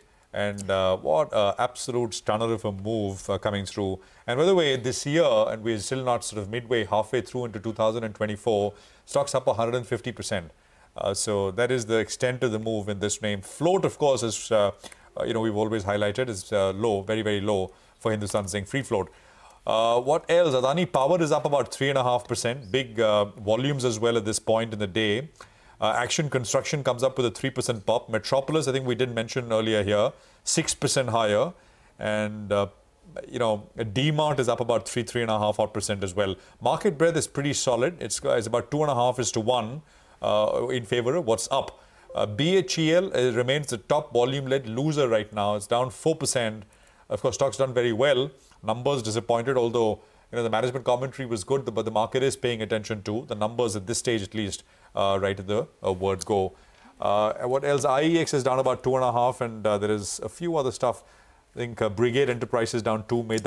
Medanta is a disappointment. Numbers disappointed for the Lucknow hospital. So the overall numbers were a little subdued. Was down yesterday, and I think it's down another 5% this morning. That's a large hospital company. I just want to mention one stock, Dixon Tech. Of course, we've talked about that ad nauseum, and we spoke about it on the Editors Roundtable show as well. Last week, it's a fresh high, by the way, for Dixon Tech, and piling on the gains. Last week, the company told us that from 7 million displays for mobile phones that they're manufacturing currently, they're going to head to about 30 million by the end of FY25. That's been their guidance all along, but that's a 4-time jump that they're expecting to see this year. So the street is definitely liking that quite a bit. And, a couple of other stocks. I mean, there are a lot of stocks that are hitting fresh highs. IRCTC is another one that's been hitting fresh highs. And the stock IRCTC is now up almost 30% this year. Been a big mover. So many of these names, Dixon Tech, Avenue Supermarts, BEML, all the earlier erstwhile favorites are now coming back into the market. Absolutely. And, this is a good-looking screen. I mean, if you assess the market and judge the market by stocks, it's not bad at all. If you want to look at the index, then you probably sort of give it a big yawn and say, well, not very much is happening. It's just about 5-6 odd point change. But I think that would be the wrong way to look at things because, after all, it's all about specific names here which are in focus. We have Ramesh Mantri, who is with us, Director of Investments at White Oak Capital. He's coming on for the first time on this slot. Ramesh, it's good to see you. Good morning, Prashant this side. Thanks for joining us here on CNBC-TV18. Ramesh, so how are you and your team thinking about this? Clearly, we're in a bit of a wait-and-watch mode. It's a big event. It'll come and go, but nevertheless, you've got to sort of cross that, right? Which is the election result. How are you guys thinking about this one, going into it and out of it? Let's start there. See, first of all, we are no election specialist or political specialist to a very strong view on what happens. We are just going with the broader consensus view that, whatever the general market belief is, what is going to play out. And hence, we are fully invested as we go into the election results. So our view is don't change anything, wait for the election results, and then take a fresh view of the situation. Ramesh, is the market itself looking pretty all right? I mean, this entire election thing hanging in the near future. I mean, otherwise things are looking good. I mean, actually, global markets have been pretty good. There is the promise of a rate cut, easing cycle, which will begin at some point. So it's a pretty constructive environment overall, isn't it? Yes, so I would say it's a mixed picture. Things are improving, markets are rallying. At the same time, you continue to see sometimes surprises on inflation, sometimes on geopolitics, right? So, I think the India picture is a lot more sorted than globally. I think India, the earnings season has been slightly weak this time, but this is more because government spending has been weak going into the elections. And hopefully post the 4th June, that spending pipeline will open up. So otherwise, the domestic picture is a lot more, clearer than the global picture.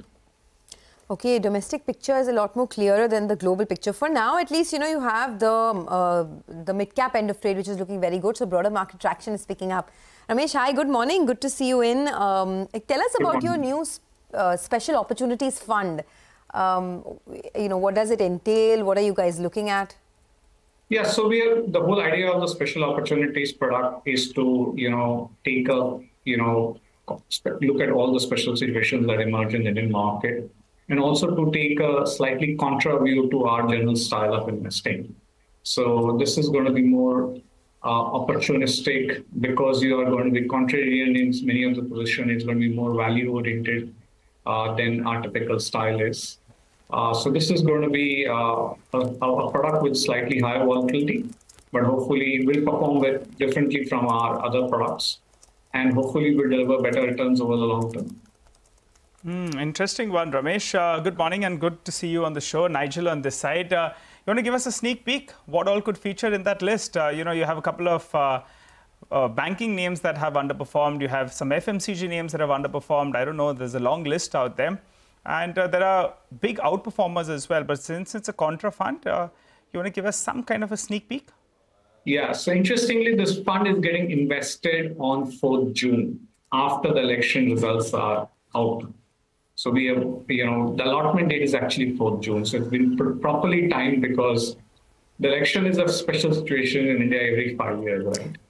So that's the context. So because it's a special situation fund, I wouldn't talk about any positions as of now, because first we have to wait for 4th of June, because that itself will determine the path in many ways for special situations in India.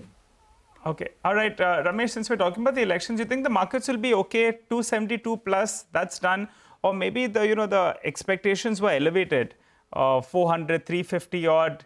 If it's closer to 300, is it par for the course, or do you think the markets will be disappointed, which gives you a good entry opportunity actually? See, honestly, after you get a clean majority, incremental seats don't add up much. Even this is all talk and all, but once you have a majority government, it doesn't matter whether you have 270, 300, or 330. It doesn't matter unless you get to a 400 number, which means you have ability to change laws, change constitution, which is a different set of powers. So I don't think the discussion between 270 or 330 matters a lot. And even matter, in fact, between even 250 to 330 doesn't matter, because the government will be formed. Okay. In terms of sectors, right, where do your preferences lie now? You said that the domestic picture is a lot more clearer than the global picture. So I'm guessing you're looking at domestic facing, infrastructure, manufacturing, etc. But just take us through, where do the big opportunities lie, both in terms of growth as well as in terms of valuations? So these are very different answers, actually. Only a few pockets are there where you actually have very interesting mix of growth and valuation. I would say the banking and the BFSI space has been beaten down. It's been actually the only large sector I can think of which is trading below long-term valuations and where fundamentals are still very good. Growth is good. So that's the only basket where valuations and fundamentals are very strongly aligned. And you can't have economy growing rapidly without the large financial sector participating, because somebody needs to fund the growth, right? And of course, intermediate savings to the entrepreneurs. Coming to growth, I think there are some very strong growth pockets in India starting with, let's say, the manufacturing story, electronics manufacturing. I think there's just a story today that the Google Pixel phone is going to get manufactured by an Indian EMS company. You have power capex cycle is going to be massive, particularly on the renewable side. Infra story continues. And then, of course, there are going to be pockets, sub-segments within markets which are doing well. By the way, capital market businesses are doing exceedingly well as we speak. So the growth is, and I'm sorry, I forgot to call out real estate. I think real estate remains, the underlying fundamentals remain very strong. And continue to remain very strong. It has come after many years, the cycle has come back. So overall, the economic momentum is broad-based. The only space where we have seen weakness, one is FMCG, where now people are expecting some green shoots. And consumer discretionary, the urban consumer discretionary is still quite weak. Apparel, shoes, a lot of sectors in that. Our retailing is quite weak as we speak. But otherwise, the spaces where government has a lot of focus, which is, manufacturing, EMS, defense, those are doing well. And most companies in that sector have surprised markets, and the stocks are done exceedingly. Ramesh, but, if you are already in and you're enjoying the ride, that's great. But, valuation is a problem, for these names, the EMS space. Yes, so clearly, the ask rate is clearly going up. So you're very measured. I think now, it's going to be a lot more bottoms. So even by the way, within the EMS space, we have seen a couple of companies execute very well and a couple of companies have disappointed significantly in electronics manufacturing services. Yeah. Right. So it's again a bottoms-up story rather than a top-down story. I think valuations generally in India, wherever there's very high growth, are always high. India has always been a growth market, and the market is clearly bid up. Valuations in small cap are at uncomfortable levels very clearly at a broad-based level. Within that, there are opportunities. I think the real value bucket in the market is actually more today on the large cap side rather than on the small cap side. Okay, so just one more question before we let you go. Since you were talking about, a couple of sectors, right? I wanted your thoughts particularly on autos, because we are seeing now a revival, not just in the sector, but in the ancillary space as well, especially the guys who have a big exposure to the electric vehicle space, given EV adoption. But the only problem here is that growth rates are not picking up as fast as one would have expected. I mean, the management of JK Tyres was just telling us that the entire tyre industry will barely grow 6 to 8% in FY25. Would that deter you a little bit, or do you think that this is a good space to get into? So auto demand is coming up. You see, over the last 5-7 years, the cost of auto ownership had gone up a lot because of, higher road taxes, insurance costs had gone up significantly, particularly the cost for two-wheelers had gone up significantly. And surprisingly, in India, the entry-level car market is not doing well, and SUV segment is doing very well. So there's a dichotomy in the premium segments across categories are doing well versus the mass segments. So auto demand is clearly seeing a revival, and we are started seeing benefits in ancillary also. And a number of companies are actually the export story is also, remember, auto components is the original export story, manufacturing story, right? Apart from pharma. If you go back to the previous decade or so, apart from pharma, auto ancillary, auto components are the companies that started exporting. It's a large market to go. Coming to EVs, I think the adoption is slower than we think we anticipate it to be. And in fact, people now believe that EV adoption will take much longer than we had anticipated. And we might not end up, it is not so clear-cut that the end game in every auto market is the EV. You might end up having multiple fuel models, coexist. And people are talking about, even vehicles based on hydrogen. In India, hybrids are a good intermediate solution, because you get a lot of benefit on fuel efficiency. And remember, transporting, the charging infrastructure is a very necessary condition for EV adoption. And that rollout is still very slow on charging. And then, by the way, that is a public good. And, it is an infrastructure that has to be provided by the authorities on charging infrastructure. All right. Ramesh, we'll leave it there. Thank you very much for your time, and we wish you all the best with that fund. And, once you kind of have those investments in, maybe we can talk about a few names. But that, as you said, is only going to happen post-elections, post the numbers come in. That's the timeline for that one. Well, let's focus on our first coupled after market open. RateGain Travel is the company that we're focusing on. Strong performance in the fourth quarter, great numbers for FY24 over 23. They're guiding for about a 20% organic growth in FY25 as well. We have Bhanu Chopra, Chairman and Managing Director at RateGain, who's joining us now. Bhanu, good morning. Great to have you with us here on the program. Thanks very much for your time. Prashant this side. I want to just talk about that guidance that you put out. 20% organic growth in FY25. But I think there is an inorganic opportunity as well around the corner. So I want to start with that. So what is the inorganic growth going to look like? Total growth going to look like? So good morning, Prashant. So as you're already aware, we are an acquisitive company, and M&A is a big part of our strategy. Over the last 12 months, we've actually made out offers to 12 companies, and unfortunately, there has been a valuation mismatch, as a result of which we haven't been able to consummate anything. And as you know, we are fiscally very, very disciplined in what we pay. So what we usually do is look at the company and see what it's going to look like in our hands.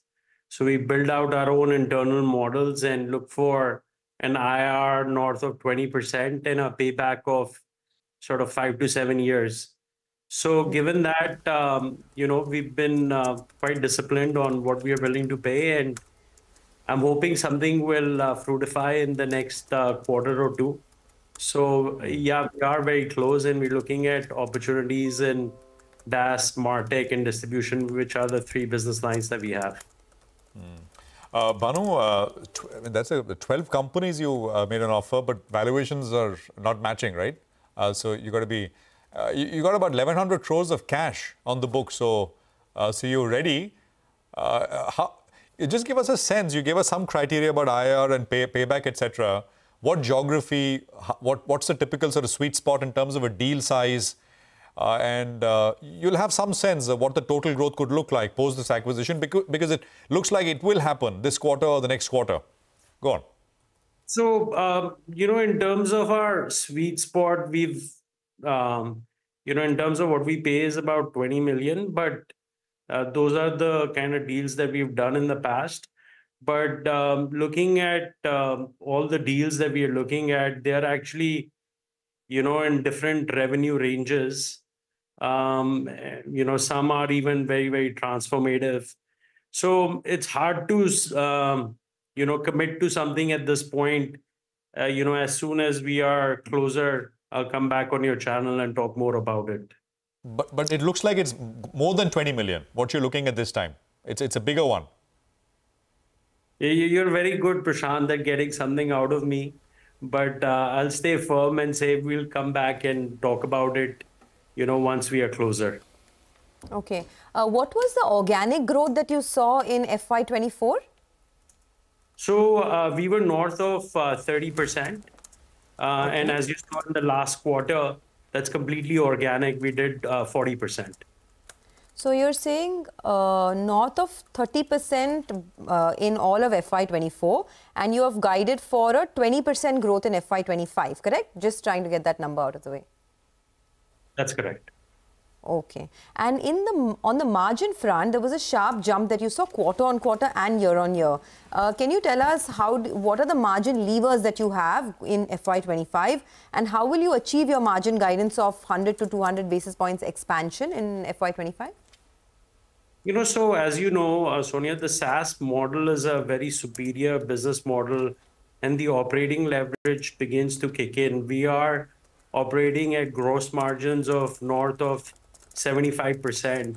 So as we add more revenue, a lot of that flows down to our bottom line. So basically, as we scale, we should continue to see operating leverage, and we should continue to see the operating margin go up. In fact, a lot of our mature products, are north of 30%. I usually categorize our investments into sort of three buckets. I call it babies, teenagers, and adults. Adults are like our cash cows, which I said are 30%. Teenagers are like sort of products which are breaking even, have had some scale, but are at a tipping point to really scale up. And babies are investments, so we continue to produce a tech company. We continue to produce babies, and we invest in new products that we see have an opportunity within our customer base. And so on a blended basis, that's how we arrive at 20%. But at scale, I'm pretty confident that we'd be operating at a much, much higher margins, more equivalent to where our adult products are, which is, north of 30%. Hi, Banu. Good morning and good to see you. And I recall when you were talking to us about inorganic growth a few quarters ago, you were talking about marriage and how, things shape up post-marriage. Now you're talking about babies and how, you nurture them as well. So interesting times out there. Banu, a couple of questions on this top-line growth that you're guiding for. 20%, are you being a little bit conservative? I recall last year you had guided for a number, and by the end of it, you achieved way more than that. Now you have that inorganic growth as well that's in your fold. So do you think you're being conservative on this 20%, and there's a probability that you increase it as the year progresses? That's point number one. And point number two is, you've been talking about doubling your revenues on FY24 base. So you'll be a 2,000 crore company by FY26-27? That is correct. So in terms of addressing your first question on being conservative, so look, if you look at last year, we guided for 55 to 57% on top line growth, and we ended at 69% for the year. We guided for 17 to 18% EBITDA margin. We ended at 20%. So if you want to pick cues from that and call me conservative, I'll let you decide that. But we, want to continue to build the trust of the market and, continue to over deliver. In terms of inorganic growth, like I said, we're hard at it, but at the same time, we want to make sure that we make prudent decisions, because I believe the company has a huge potential in front of us. Ultimately, it's a marathon, and we want to build this into a $1 billion revenue company. So, but we want to continue to take the right steps and be very, very prudent about what steps we do. All right. So that 20%, there's a possibility that you upscale that, right? Yeah, I'll continue to reinforce. We will, we're guiding for 20%, but okay. Yeah, I'm fairly confident that we will, we will consummate something here. And as soon as we do, that should our growth profile as well. All right, Banu, I was just looking at your verticals, and the distribution business revenue growth, that grew a little bit slower than the other models, Martech as well as DAS. When does it start growing in line? So, as I've said in the earnings calls also, our business on distribution is a bit lumpy. We have, won some very, very large orders, and it took us a little while to monetize those. So the growth profile on our distribution business this year, again, should be more around the blended growth number of 20%, because we are seeing those big orders have been now monetized, and you will begin to see those numbers, play out in subsequent quarters. Okay, I also wanted to talk about this slowdown that many IT services companies are talking about in terms of deal conversions. Are you seeing a slowdown, a deferral of deal conversions? You've actually had new contract wins which have more than doubled in FY24. How does this set you up for growth in FY25, and how are deal conversions looking now? So, in terms of deal conversions, we haven't seen any slowdown. As we focus on travel and hospitality, and our customers are doing extremely well. The attrition rates are very, very high in our industry, and as a result of which, the industry has now more money because they're doing really well, and they want to move towards digitization and tech, and we are big beneficiaries of that. So, as you saw in our numbers as well, we've doubled our contract wins, and we continue to see some very, very good traction this quarter as well. So nothing yet. Banu, on margins, you're guiding for between 100 to 200 basis point improvement in margins, right? For F5, that's a pretty wide range. Could you talk to us about and what are the drivers here? What's the dominant driver in that sense? So, as I mentioned, Prashant, we are at a 75% gross margin. So additional revenue largely flows to our EBITDA. Our big investment is into now sales and marketing, and we are expanding our sales and marketing teams. So as the company continues to scale up, given the high margin profile, given the SaaS business model, we will continue to see acceleration in our margin profile as well. But I do believe that there is a lot of, potential for growth. So we continue to invest in our sales and marketing capabilities, getting deeper in certain geographies. And as a result of which, we want to be conservative in how we expand on these margins as well. All right, final question, Banu, before we let you go. North America contributes, I think, 50-55% of revenues. There was a degrowth on a sequential basis out there. Why is that? So one of our business lines, which is Martech, it's sort of seasonal in nature, especially around the acquisition that we did in Adara. So what you will find is Q1 is usually stronger than Q4, and Q3 is stronger than Q2. So it was a result of that seasonality that we saw some weakness. Okay. Since you spoke about Adara, how high are the M&A valuations now versus what you paid for Adara? If you can just give us a sense. Well, the market has been pretty buoyant. And, given the interest rates are sustaining at the levels that they are sustaining, I do believe that, there will be a little bit of a letdown on the ask by some of our target companies. And that's why we are holding steady on the kind of, valuations that we are willing to pay. So, we are very clear on what we would pay, and, we want to achieve the IRR and the payback thresholds that we have. So we'll continue to remain quite disciplined about, the kind of deals that we do.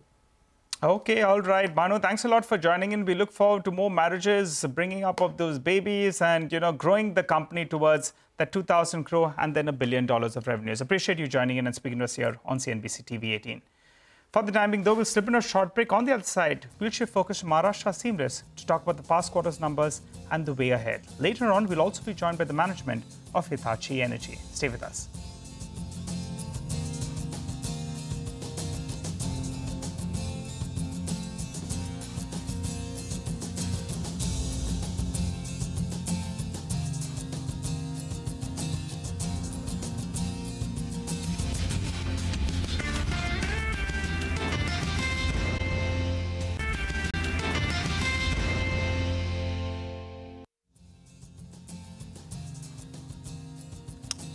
Welcome back. Well, let's focus on another management. Maharashtra Seamless, the numbers looked a little bit weakish. Quarter 3 was a stellar set of numbers, so maybe that's what's playing on, these results as well, because relatively these numbers were much weaker.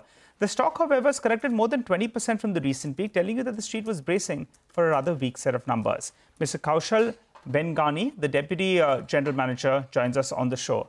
Hi, Kaushal. Good morning, and thanks a lot for joining in. Well, for the markets, we track two basic numbers. One is on the volume front and one is on the EBITDA per ton front. Could you tell us for both the verticals, what kind of volume growth are you looking at on the ERW as well as in the Seamless division?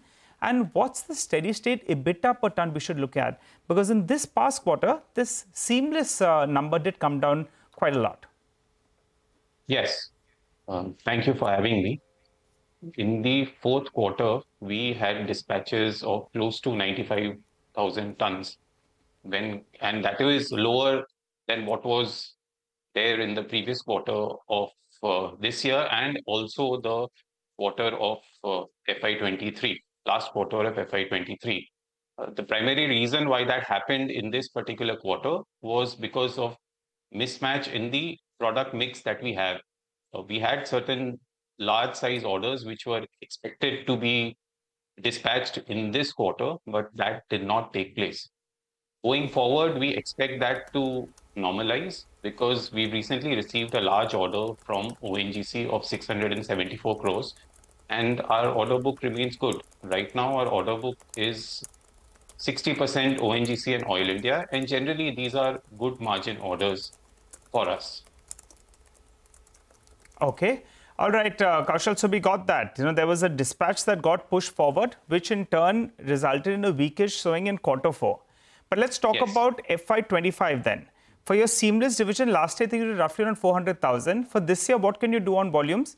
And on ERW as well, it was around 100,000. So on both these two, what can you do, given that your order book is looking quite good at around that 1,700-1,800 crores?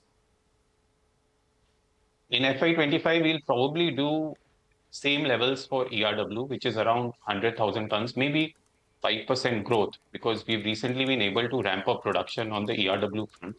On the Seamless front, we've not been able to ramp up production immediately because there is a finishing line which we are trying to implement at our Telangana unit. Once that is in place, we will immediately see volume growth in the quarter in which it is implemented. As of now, we expect that to take place in the fourth quarter of FY25. But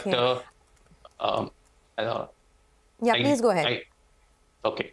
So on the volume growth front, I don't believe we'll have volume growth significantly in FY25, but definitely in FY26, because in FY25, we will be taking shutdown in one of our mills for preventive maintenance. That will have an impact on the quantity produced and dispatched, so for which FY26, may be negated. Sure. For FY26, any indication of what the volume growth could resume to?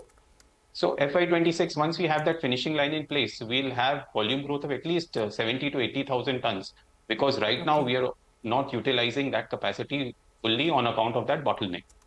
Okay. And out of your total order book, ONGC and Oil India is about 60% of the mix. So does this mean higher margins for you? Does this lead to higher margins? Generally speaking, that is true. So we expect that to fructify in FY25. Yeah. So what does that mean? I mean, if you have higher margins, right, coming in and you're expecting it to fructify from FY25, on the EBITDA per ton for both the segments, seamless and ERW, what would a sustainable level be?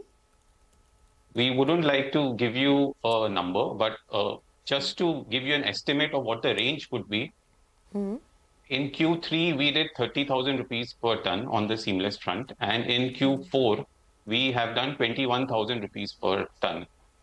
We expect margins to remain upwards of 15,000 rupees per ton going forward. For seamless, for seamless, which does not necessarily mean that there will be a decline, but because we have short cycle order books of 3 to 4 months, we are not able to comment on margins beyond that because I don't have that data with me. And for ERW? ERW would generally remain between 6,000 to 11,000 rupees per ton because the ERW segment is a mix of two sub-segments in which pipes are dispatched. There's an oil segment and there's a water segment. Depending on the margins that are generated in the oil segment and the water segment, the blended margin is received. So oil sector orders are more margin accretive than water sector orders. All right, but Kaushal, need to push you on this seamless guidance that you're giving us, more than 15,000. That will be very disappointing. Last entire year, you did 20 to 30,000 rupees. Why are you talking about this 15,000 rupees? Or is it just a base case scenario and it's likely to hover in that 20,000 odd range? We are talking about a base case scenario because what we have seen is margins have continually gone up over the past 2 years from 12,000 rupees a ton to 31,000 rupees a ton.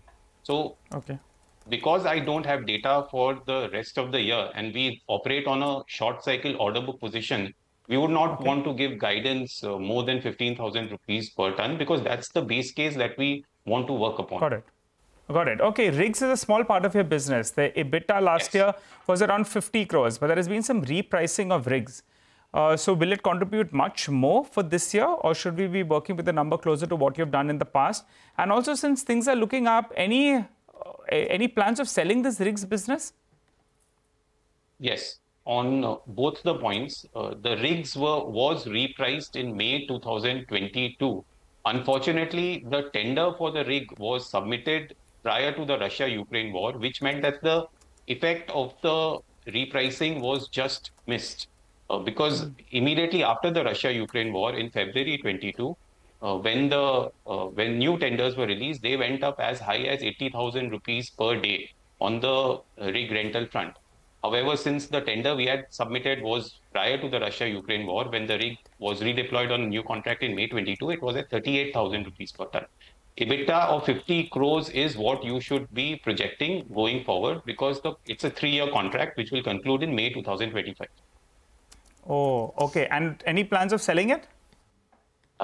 We do have a thought of taking the rig out from Maharashtra Seamless, but that is subject to board approval. So we've not yet started working upon it, but it's a thought which has been constantly been communicated to shareholders, and towards the end of the contract, we'll be looking at it. Okay, all right. We will leave it at that. Thank you so much for joining in. We got lots of information from you. All the best for the quarter to come. That's Maharashtra Seamless. Their margins have expanded this time around, and but the stock, by the way, is under pressure, down almost 5.5%. But let's focus on Hitachi Energy India now. The stock is reacting to its very strong performance in Q4. Revenues saw a good growth, margins have expanded, order inflows have surged. N. Venu, who is the Managing Director and CEO of Hitachi India, joins us now to talk about that.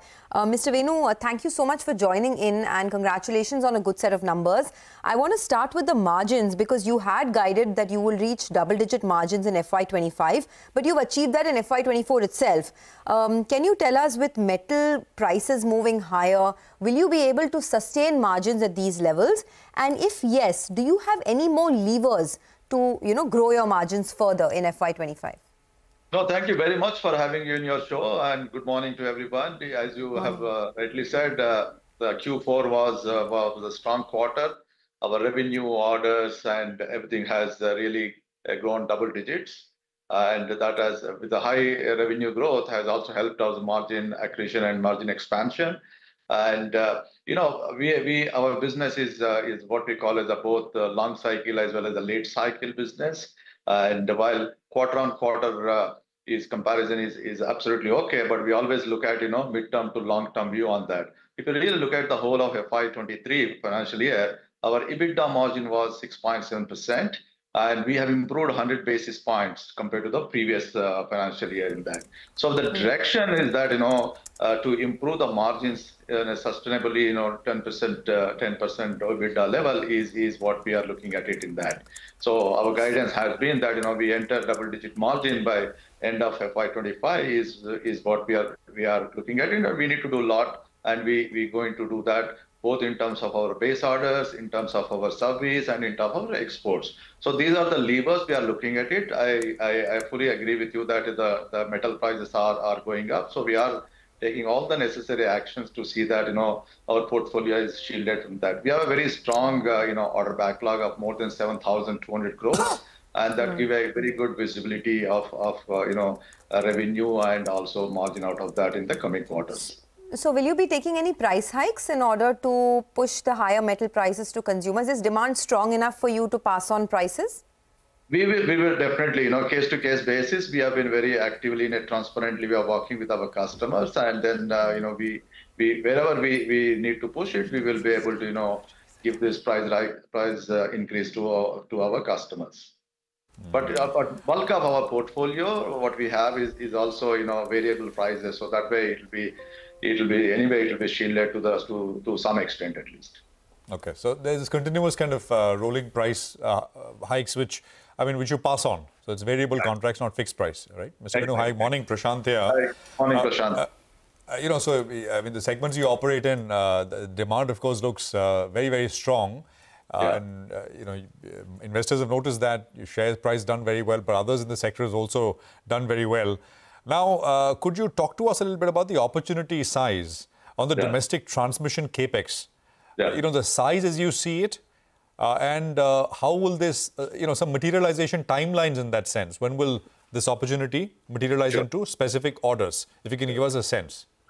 So I'll come to your exact question to answer your question. But before that, if you really look at our last year, we had a highest base order growth. If you take out our HVDC, so we had a double-digit order growth. And this growth is across the segment. The energy transition is now a broad base. It's not only utilities, transmission, renewables, but also industry, exports. So that way, we don't have any lumpy, orders in the last years in there. So that's a very good sign for our, from orders to revenue conversions in that.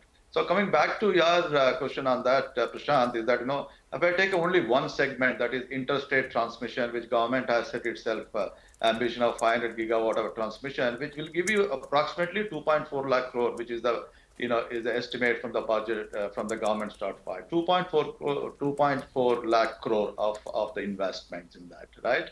So our addressable market in that is approximately anywhere between 40%, 35 to 40% in that, depending upon what kind of projects, HVDC, STATCOMs, transformers, etc. in that. And the timeline, as you know that this is a lot of acceleration is happening in that. Bulk of this ordering, in our view, will happen in the next 2 years' time in that. Of course, there also will be some tailwinds going forward to the third, fourth year. But if you really want to reach the 2030 target, our view is that bulk of the ordering should happen in the next 2 years or so. Okay. So that's quite substantial order flows we expect. Right. Okay. Could you so you operate? So you said the interstate transmission market about 2.4 lakh crores. Yeah. You operate in within 35 to 40% of that of the value chain, about 1 lakh, about a lakh odd crores, right? Right. Exactly. And you're saying that ordering will happen, bulk of it will happen in the next 2 years or so. Right. If you really want to reach the target of 2030 target, so the bulk of ordering should happen in the next 2 years, or some of them can spill over to third year. could you give us a sense of what kind of numbers you're getting? I mean, you're in obviously constant touch with people on the other side of the table, like, your counterparty in that sense. Could you give us a specific, not exact numbers, but in the ballpark, what should we expect over the next 2 years in this space? Right. I know, you know, Prashant, very well. We don't give any forward-looking statements on that. But about all I can tell you that, in anticipation of the demand tailwinds, especially driven by the energy transition, we have taken a lot of actions in ramping up our expansions, ramping up, building up the new factories. For example, we have opened a year before, greenfield HVDC factory in Chennai, and we opened another greenfield factory in Bangalore for the power quality. So all these things would help us in a better position to take our decent market share in those orders, and that's where we are gearing up. And in our view is that, as I said in this channel, and I continue to repeat for the sake of repeat, if the market is growing X, we want to grow higher than the market because we have taken a lot of actions and we have a full portfolio. And we also said 85% of what we produce globally, we also manufacture locally in our 19 manufacturing factories. And that would be a big support for our customers in ensuring that we supply in an uninterrupted way on this very important energy transition related portfolio. All right. Hi, Mr. Venu. Nigel on this side, and good to see you. When I recall in September 2023, I kept pushing you whether you will get to the double-digit margins by the end of the fiscal. But you said no, it'll be FY25. So it's good to see actually that you've gone ahead and achieved that target earlier than expected. Good on you. Now, in this conversation itself, you have mentioned HVDC numerous times. And the high voltage transmission, I think there are only two players in India, if my understanding is correct. One is Hitachi, which is you, and the other one is Siemens. Is that correct, sir? Only two key players that are equipped for HVDC orders? No, there are globally 3 players are there. So, but in India? Yeah. I think India also three players, at least 3 players. All right. So that will be Hitachi, Siemens and GE. And GE. Okay. So 3 players are there, but I think the 2 larger players are yourself as well as Siemens. So we have got those 3 players. Now on HVDC itself, I want a few details. Your order book is 7,300 crores. Any part of that is HVDC? Yeah, part of that, we are executing one project for Mumbai HVDC, around less than 2,000 crores is part of that.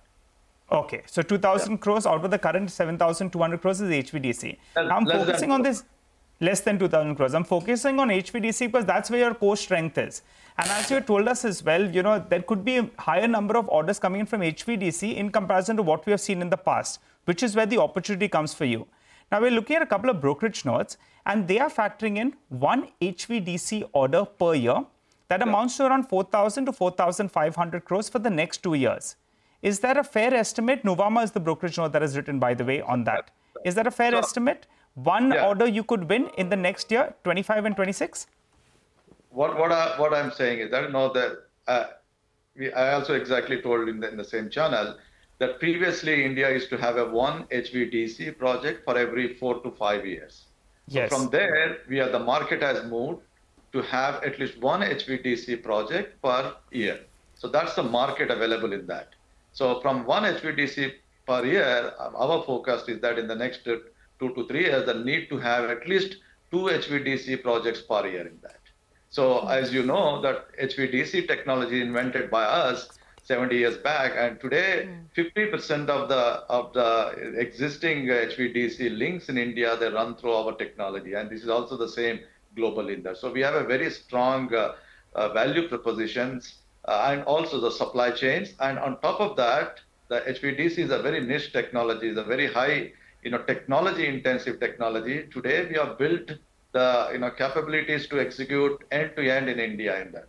So that's Mr. Venu, we are aware of all that, sir. We are aware of most of that, and we get your justification. But I need to get this out of you. One HVDC order per year is what you could win. Is that is that a probability? It may or may not happen, but is that the target that you'll have? The market is available, and we will definitely look forward to that. Okay. Sir, I just had 2 quick questions on the export side of things as well. Earlier, you had guided for, exports being 25% of your revenues. Can you tell us any plans to ramp up your export share, and what is the kind of visibility that you have in terms of export orders? We know that they've already gone up 43% year on year, but going forward, what is the visibility? Right. So it has gone up for 43% on year. But if you really look at the entire FY23, our exports are roughly slightly less than 30% of the total orders in that. So we will be, anywhere between 25 to 30% ballpark figures, and that's where we would like to sustain from 25 to 30% exports. Okay, and what is the opportunity? I mean, this global transmission equipment space has been rising quite a bit. What is the global opportunity size, and how much, of that pie can you enjoy? Yeah, the tailwinds of the energy transition is huge across the global, especially in the North America, Europe, and some of the Middle East and South Asian countries. And I also talked about our clear strategy on the exports. We have a three-pronged strategy. In some of them, we have a global feeder factories. Those products we only manufacture here and we supply across the thing. We have five of those products, in our portfolio in India. And the second one is, we have allocated markets, and that's where we have been working along with the local, sales and marketing to ensure that, we develop those markets and then supply our entire portfolio. And the third one is, we supply components to across our factories around the world. And this is where, we are ramping up some of the factories. And also we are expanding, as I told you that, we continue to expand since COVID time, and we are also expanding further on enhancing our capacities on the transformer and HVDC, etc.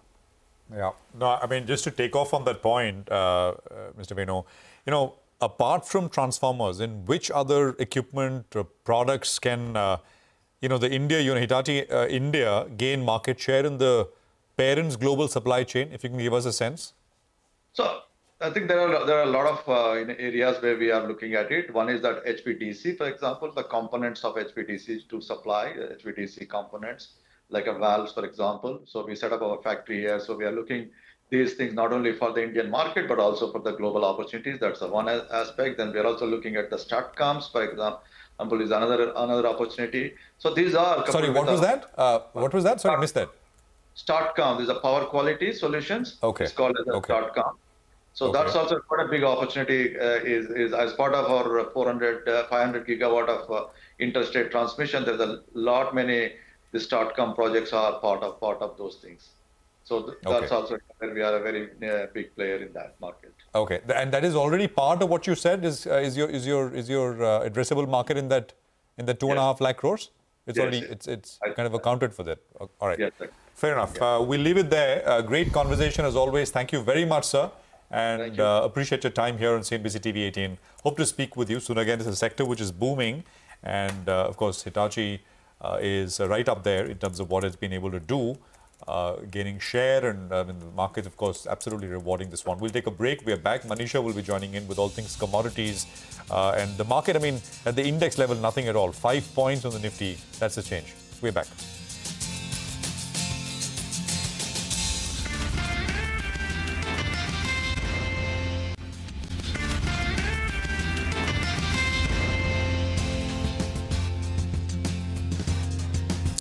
All right, if you're wondering what's happening with the market, nothing much really. It's very, very quiet right now. But the good part is we're hanging on to the levels of 22,500 and the sensex is up about 100 odd points. But let's do one thing. Let's get you a quick update on what's happening in the world of commodities.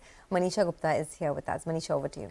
Well, thank you for that. After copper, it really is about aluminum, where the prices have surged by nearly 3.5% in the overnight markets. We did see a two-year highs at $2,760 a ton there. But from those kind of levels, there's a bit of a profit taking in Asia happening right now. So 27.10 or thereabouts is where aluminum prices on Lumia trading at. But the prices have seen nearly 6% of gains in the last 1 week itself. And the support comes in from the supply concerns for this one as well.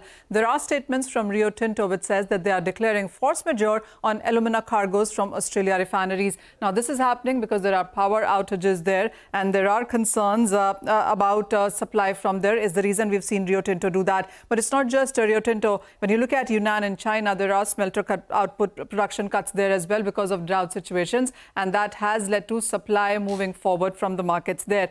It's also also is about the US and UK putting bans or sanctions on Russian aluminum. So the markets do believe that there are various factors enough to continue to support prices from here on as well.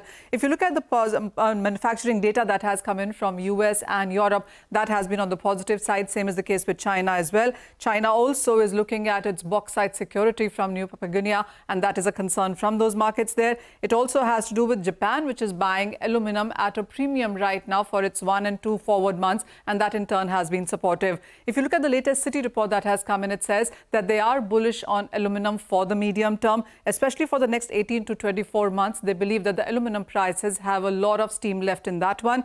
They're looking at prices of around $2,800 to $2,900 a ton on the higher side. We're almost trading at 27.5 on the screens there. If you look at Indian markets, well, we are the second largest aluminum producers, third largest consumers as well. So when you talk about the demand herein, that has been on the higher side. The higher focus on EVs, automobiles, etc. has been positive for aluminum demand within India. When you look at the overall production, well, India is second, but really down south there. China produces almost around 82 million tons of aluminum. That was the number in 2023. But when you look at the India numbers there, we stand at around 7.3 million tons. So we really are the fourth one right now in the market there. When it comes to per capita consumption as well, here as well, the Indian numbers are quite on the far side. The world average is 12 kgs per capita per annum. China stands at around 31.7, while India stands at around 4.5. So the market believes that India production and consumption numbers could be going higher as far as aluminum is concerned. Okay, thanks a lot for that. Well, let's talk about some stocks now. We have Sonal joining in to talk about Gulf Oil and GSFC. Sonal, over to you. Well, let me start with Gulf Oil because it was a strong set by the company this time around. Revenue growth of 10% in Q4, EBITDA was up 32%, margins expanded by 200 basis points, leading to a profit growth of 40%. Even FY24 ended on a strong note. Revenues up 9.5%, EBITDA up 22%, and profits are up 33% to come in at 308 crore rupees. The company says they've been able to maintain the growth momentum in the year, with volume growth coming in at 2 times that of the industry level, and this was led by double-digit growth in the infra segment, mining and B2B segments as well. Growth was strong across all the segments except for OEM factory fill in the last quarter, so that is where some pressure came in for the company. For GSFC, the numbers are very weak because of the change in subsidy rates that impacted fertilizer sales for the company this time. Revenues down 17.5%, EBITDA down 94%, margins are just at 1%, profits down 89%. The caprolactam benzene spreads, that is the main product or the spread to look at for this company, that also declined on a YOY basis, though sequentially it has seen a recovery. But yes, weak set coming in from GSFC. All right, Sonal, thanks very much for that. So that's GSFC in focus. Paytm reported numbers as markets were opening this morning. Let's put that in perspective. Abhishek is here with that. Abhishek, morning. Morning, Prashant. So to begin with, Paytm has given its Q4 FY24 numbers, and the net loss is higher than street or analyst expectations. The revenues are down 2.7% YOY and about 20% sequentially. The operating expenses are up 8.7% YOY, but they have declined more than 16% quarter on quarter. So calculation shows that EBITDA has widened on a sequential basis. So my calculation shows EBITDA loss of 92 crore versus 11 crore that they had in the previous quarter. Operationally, they have reported a loss of 293 crores, which has widened YOY and quarter on quarter as well. There is an exceptional item of 227 crores provisions that have been made for their impaired subsidiary, and net loss has widened to 550.5 crore when compared to 167.5 crore in the same quarter last year and about 222 crore in the previous quarter, and it is higher than Motilal Oswal expectations of 470 crore of net loss. They have given out some details. They say that they'll focus on distribution only credit disbursals model. Collections under this model will be directly by lending partners as well. Full financial impact of prudent operation risk policies and temporary disruptions will be seen in Q1 of FY25. So they are confident to see meaningful improvement starting Q2 FY25. They expect EBITDA before ESOP a loss of about 500 to 600 crore in Q1 FY25 and improvement thereafter. Back to you. Thanks a lot for that, Abhishek. Well, let's wind this down with Ekta. She's joining to tell us about Metropolis. Ekta? Well, yes, I'll just concentrate on a couple of conference call takeaways. They're looking at mid-teen growth in FY25, volume growth of 8 to 9% and 5 to 6% growth from realizations. They believe that they would be able to sustain Q4 margins. Margins will be aided by revenue growth. They estimate margins to be between 25.5 to 26%, and they are going to be adding 25 labs. That will probably result in a 1% lab-related dilution, which they factored into their guidance. Net cash surplus, 117 odd crores. They won't look at debt, which would be beyond 2.5 times EBITDA. The acquisition will be funded, if they do any, via internal accruals, debt, equity. And strategies for M&A include looking at geographical presence such as North, East, South and West, as well as technical capabilities, regional players in the country. They're seeing B2B volumes rise and rationalization of discounting taking place at this point also. Okay, thanks a lot for that. Let's slip into a quick break. On the other side, we'll be joined by the management of Greenply Industry to discuss their Q4 earnings and the outlook for FY25. Stay tuned.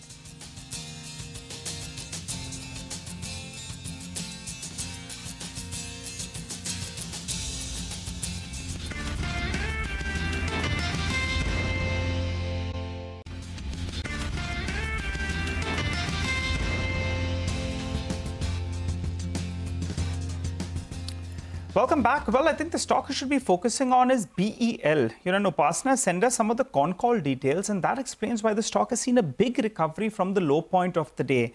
They're targeting double-digit revenue growth of around 15%. They're talking about margins of 23 to 25% in this year itself, and they're expecting another export order of more than $200 million. That's the reason that the stock was down close to around 4% earlier in the morning. That's seen a big recovery as we speak, and some of those lines are flashing for you on the bottom of your screen. So keep an eye out on that. Upasana is listening in and in fact giving us more details on that front. Big recovery from the day's low.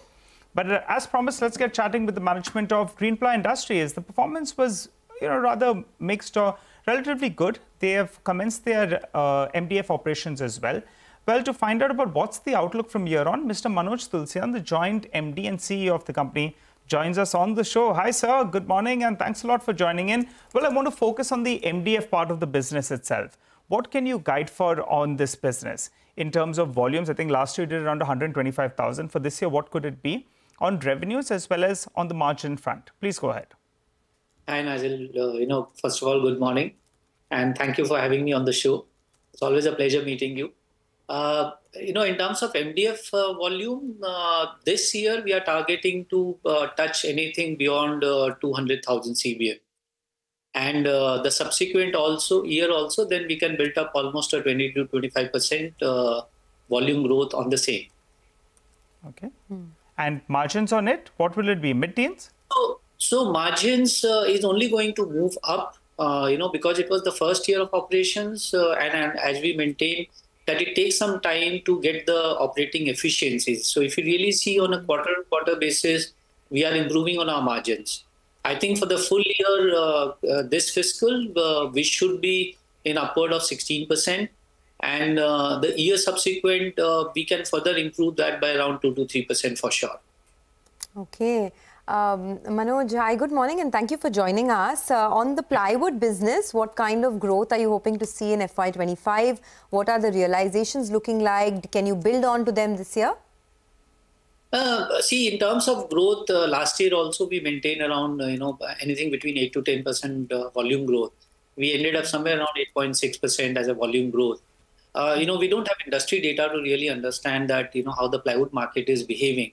But I'm assuming for all the recognized players and the branded good players, there is a good market, good traction, going forward, and all the type of reform measures which is happening is only going to help players like us.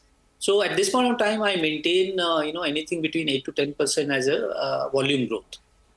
In terms of margin, margin, for sure, I think, we have hit a rock bottom.